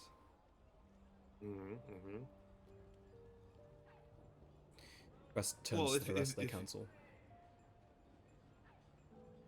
If you're saying, that my brother's as valuable as you say, maybe there's some trace of him out there. Somebody knows where he went, whether he's a coin or the progenitor or whatever. Maybe. I can think of a couple places where that might be true. I'm not entirely sure I want to send you there. The last check was a failure. They're not going to send you out immediately, but I will allow another persuasion check here at advantage for a different type of success. Okay. Persuasion, advantage. 14. The dice are doing something. The person most likely with this information would be the dealer in the dark, and on the very first day I met you, the exact individual I tried to prevent you from meeting, I have no reason to... I'll be honest with you, Barnabas, I don't know you well enough. Let's spend the time with each other for me to know for a fact that I can trust you with my life for the lives of everybody else here. I'm not going to send you to the dealer in the dark. The other place would be Dark Town. I'm not sure I trust you to go there either. There are many individuals there who are unaligned with any of these factions, but would still like that information to sell off. I believe this individual is important. I will let the other expeditionary forces know, and we'll see if we can at least get a lead or locate them. However, for now, that trust could be earned. There is a convoy, as we understand it. It'd be a little ways away from here, further out than any of you being allowed so far. If you go and are willing to do it, you attach these devices to yourselves and understand that if you get captured, you will be obliterated. And you succeed in this, and you impress the units that we send out, I will reconsider your request to go and find your brother. Well, what do we got to do with this convoy? Destroy it. Right. Okay. When do we go? This convoy happens, as we understand it. Our intelligence tells us it will happen next month, around 40 days. During that time, Breaker, we'll get you acquainted with our painting system. What you will do is you will paint a target for us, and then our artillery will blow it to, I was going to say to the Shadowfell, but we're in there, to the Nine Hells, I suppose. Right, yeah. Sounds great. Can I bring my party with me if they're willing to do it? Or is it kind of just me and Zoltran group, or what? The other mortals here are willing to use these same devices on themselves and understand that they will be obliterated forever, for all time. You can take them, but it's their choice. I won't force them against their will. I'm sure it'll be fine. Well, maybe.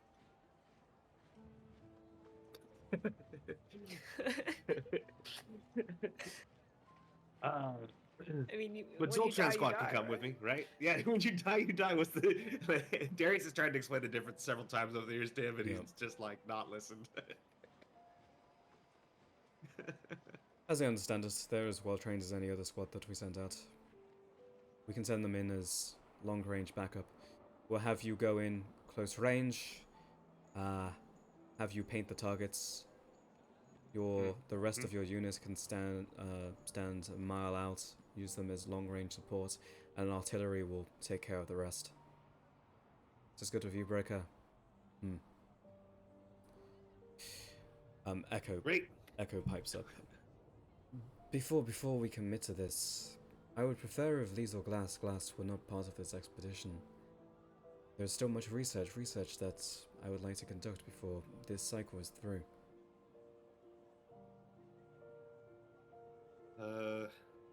Well, Should we leave it up to the Liesel Glass then?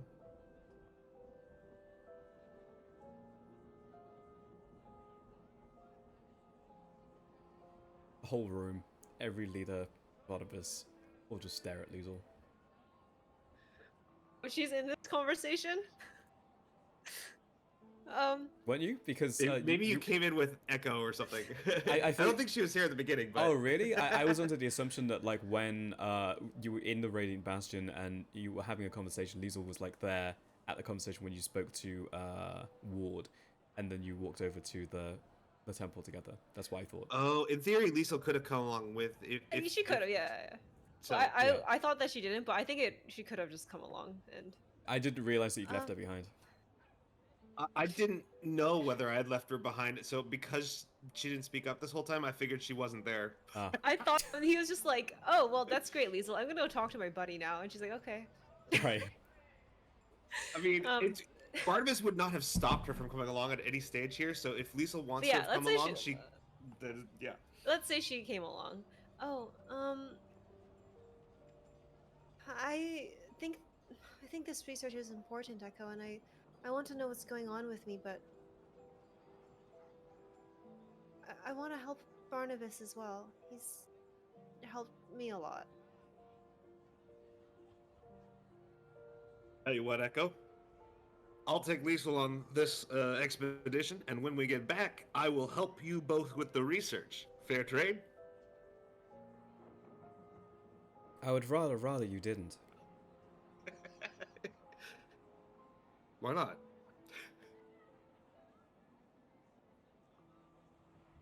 Turns to Crest. As long as you can guarantee T that Liesel makes it back. I can't guarantee anything. It's entirely up to them. Ultimately, it's your choice though, Liesel. I want to go with Barnabas. Echo just nods, says nothing but nods. Alright then. We'll be testing these devices soon. Convoys in 40 days. In the meantime, maybe you can get started on the research, Echo.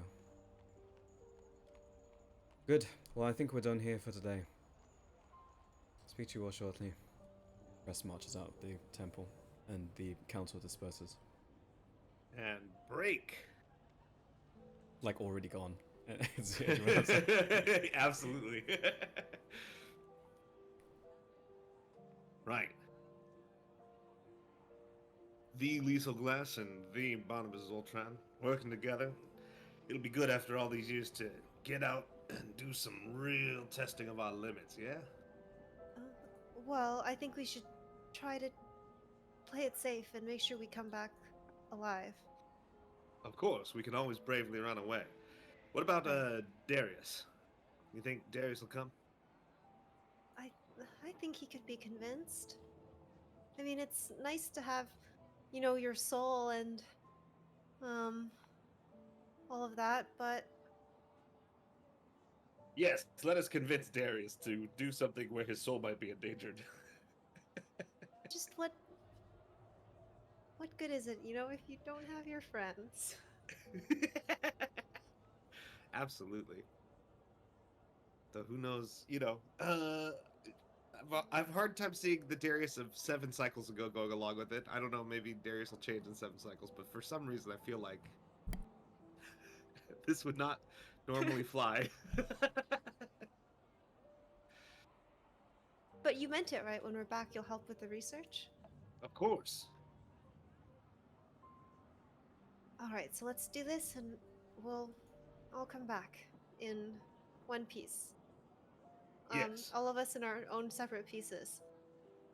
As it should be. That was confusing and concerning when I thought about it for too long. Sorry, I didn't... It made more sense in my head. This is cycle 7. Liesel, you did something in the cycle?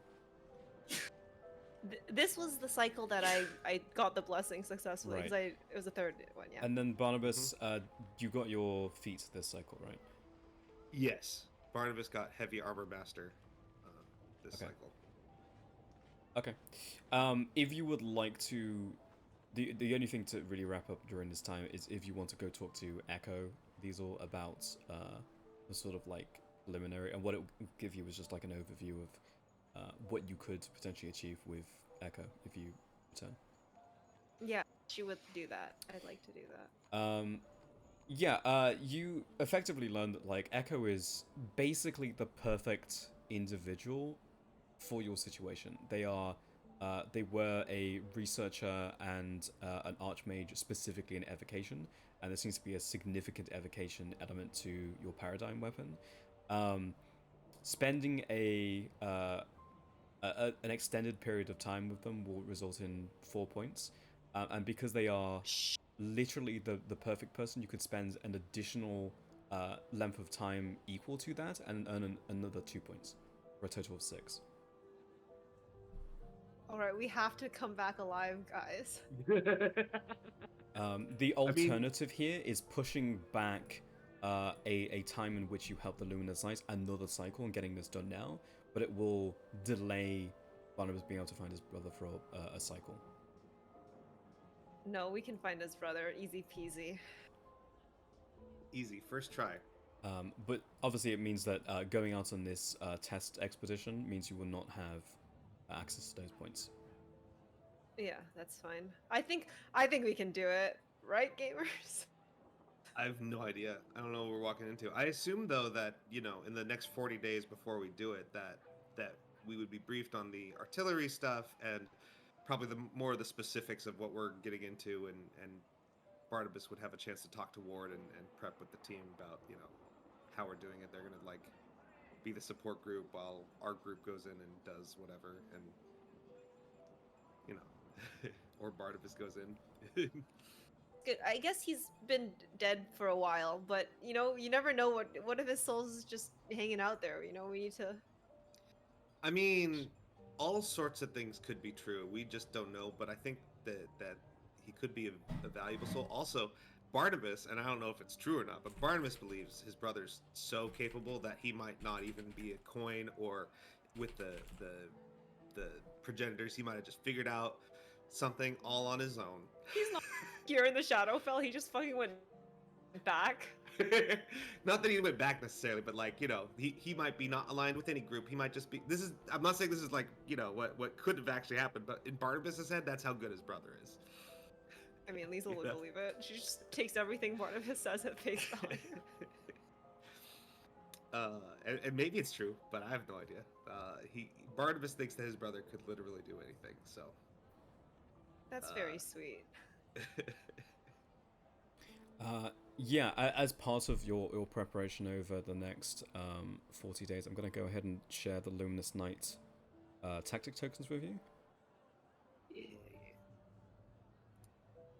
I guess it also depends a little bit on how Darius is feeling. Yeah. Which we'll find out. We'll find out next time on D&D. That's true too. Yeah, Darius you should might... be able to see a folder now with the Luminous Knight tokens. I can... Also, if it's more convenient because I'm going to be gone for a session,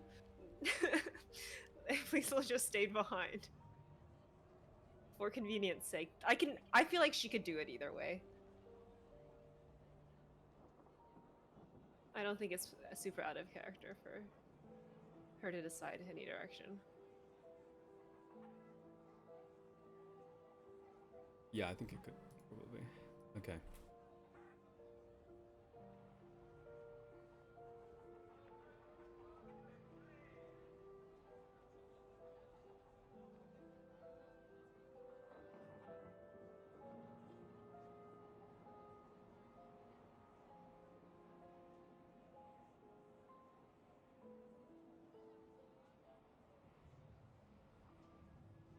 Ooh, it takes an action to paint.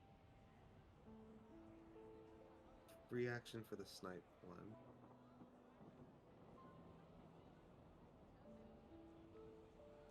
Free action because it has to already be painted.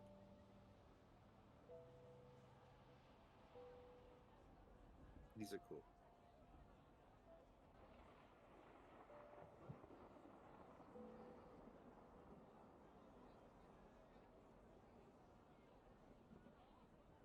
So effectively, you need to be in close range to paint a target, and then you can have your support structure attack from range. Yep, that's what I'm seeing here.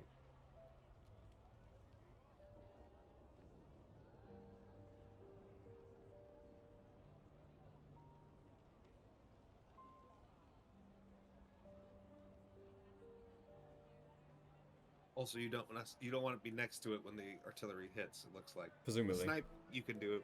You can do without while they're next to you, but you can't do that artillery without. You got to clear out. Yeah, yeah.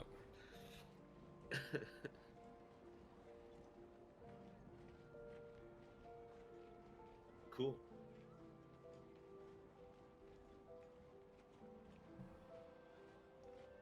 Okay. If there are any preparations that you would like to make now in this time, you can do so.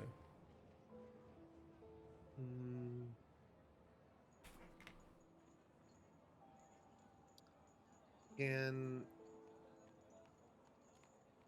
from our garden and stuff that we've made just by like putting some stuff aside and drying it out a little bit, can we make a few rations for in case we get stuck out there for extended period of time? Yeah, I would say you would have a couple weeks worth of downtime where you would not be needed for either any of the testing or briefing or drills for this expedition, where you could make that true. This will be a role. Making rations. What will that fall under? Let's take a look.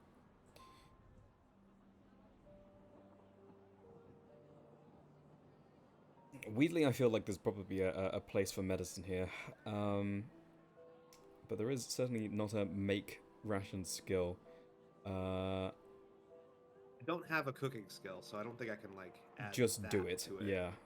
This is just like bare minimum. Like you have something to survive on if you get stuck out there. We do a rules check for cooking utensils skill.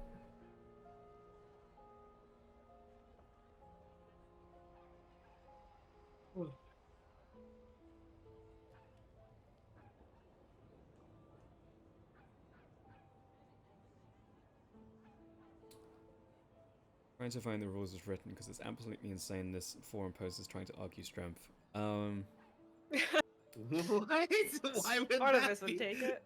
That's how Barnabas would do it. That sounds insane. I can understand medicine, nature, survival all speak to me in terms of like what you might do. I cannot imagine strength in any way though.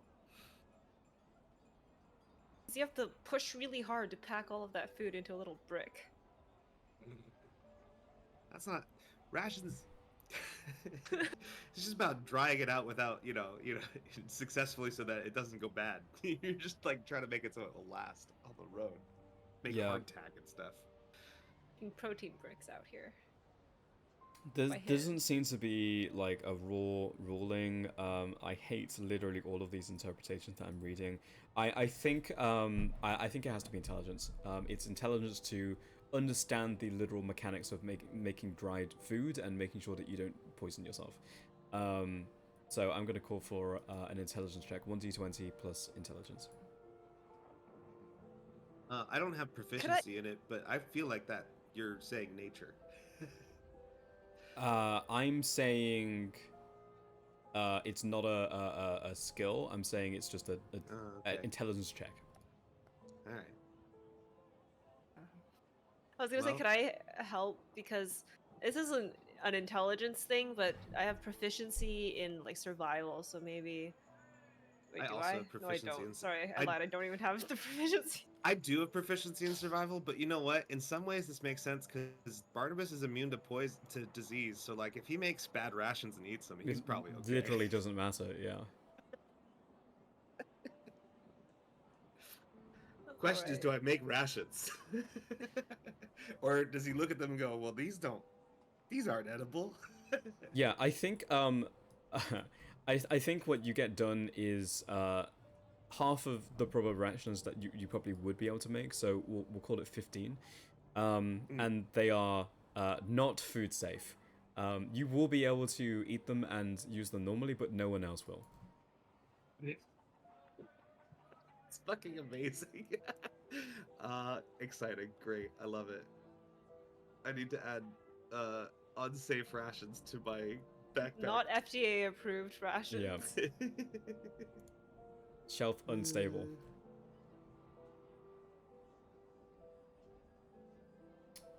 Yeah, Liesel, I would allow either an intelligence check or survival. I think is definitely an agreeable skill. To make rations herself. Yeah. We're gonna go with survival. Unless you're gonna use that time for something else. No. 20. 20 dirty. Yeah, you can. You make 30 rations in this time.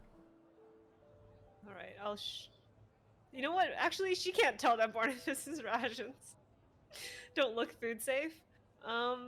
You would probably be able to notice by like the third They probably week smell a little funky. that they smell a little funky, and you can see that mold is like growing pretty aggressively in the ones that he made in the first couple of days. They're like turning quickly, and they're like almost completely dried, and yet they're somehow generating mold. Barnabas, do you want some of my rations as well? Oh no, I think these are gonna taste great. Okay. Is it like a regional cuisine? Wait, we're both from the Cloud Plains. No? Just this is what, you know. I mean, they taste a little funky, but rations always kind of taste bad, so it's whatever. True.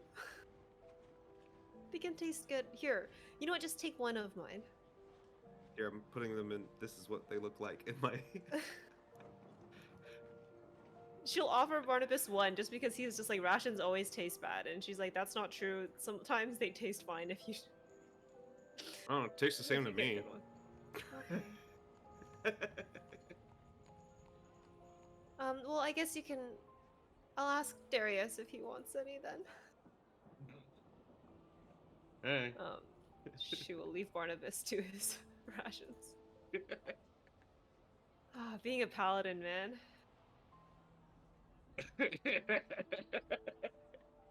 Bet you never saw Paladin just being like a dirty, nasty boy like this. See, paladins are really resilient to being like super nasty and unhygienic, but it's not the aesthetic most of them go for. Yeah. A little, you know, you like what you like. Okay. Yeah, if that's all the preparations you want to make, this will be going. Go ahead. It'd be that and like team building exercises with a squad. That's about it. Yeah, that's taking up the rest of your time outside of making rations. It will be team building, but it will also be specific drills to get you integrated into the understanding of how to paint targets, the range in which you need to do it, and the range in which you need to run the fuck away before artillery comes down. There'll be like some light sort of showing an understanding of like how the artillery works, where it's coming from, the logistics behind it. Not necessarily things that you need to know, but useful to know if you're put into a position where you need to know it. Before long, the 40 days is up. It's getting to the point where it's close where you need to head out on the expedition. Everybody is armored, geared, and ready to depart. This is probably late cycle 7 at this point. And that is where we'll pick up next time. Woo! Yippee! I'm excited. What an efficient session. Look how much time we covered. That's true. From in-game time to session time, that was the most efficient session we've ever had. Good work. Hell yeah. And I made the best rations that anyone has ever made, so... Liesel is 26, Barnabas is 27. Yeah, that's a thing. We're old now. Yeah, you're pushing 30, yeah. Oh my god. Oh my god. And by old, I mean younger than me in real life, but, you know, still. Still. Well, you also probably didn't spend the majority of your, like, adult life going, through your 20s in the plane of shadow, presumably. What? probably had You don't think I did? some sort of impact on an individual. Yeah, probably. I mean, does. we went through like COVID, so That's true. That's a true. good We point. did go through Did COVID. go through the plane of shadow. Yeah, I don't know what you're talking about. Legitimately. Okay, I'm just checking if I've missed anything. it's kind of like the same On- thing. I stay at home, right? And don't do anything all day. Any time. To be fair, we weren't actually. You know, we were stuck in like the city and like the area nearby, but we weren't stuck. Oh, we did lots of things. You did research. Barnabas made new friends with Warforged and made a squad. You're saying So- this is more more liberating than COVID lockdown. Yes, we were more liberated than COVID lockdown. Like Barnabas, you know, spent his time building skills. I actually think there's a lot of. It's gonna be fun. Making friends. I'm excited. Yeah, making friends. I love how you like got so many features and like feats in this time, and I've just spent all of my time getting this one. Yeah, but you got the pin. You got the cool like the big prize at the end. You know. I So. did get the pin. I got 3 smaller things, and you got the big one.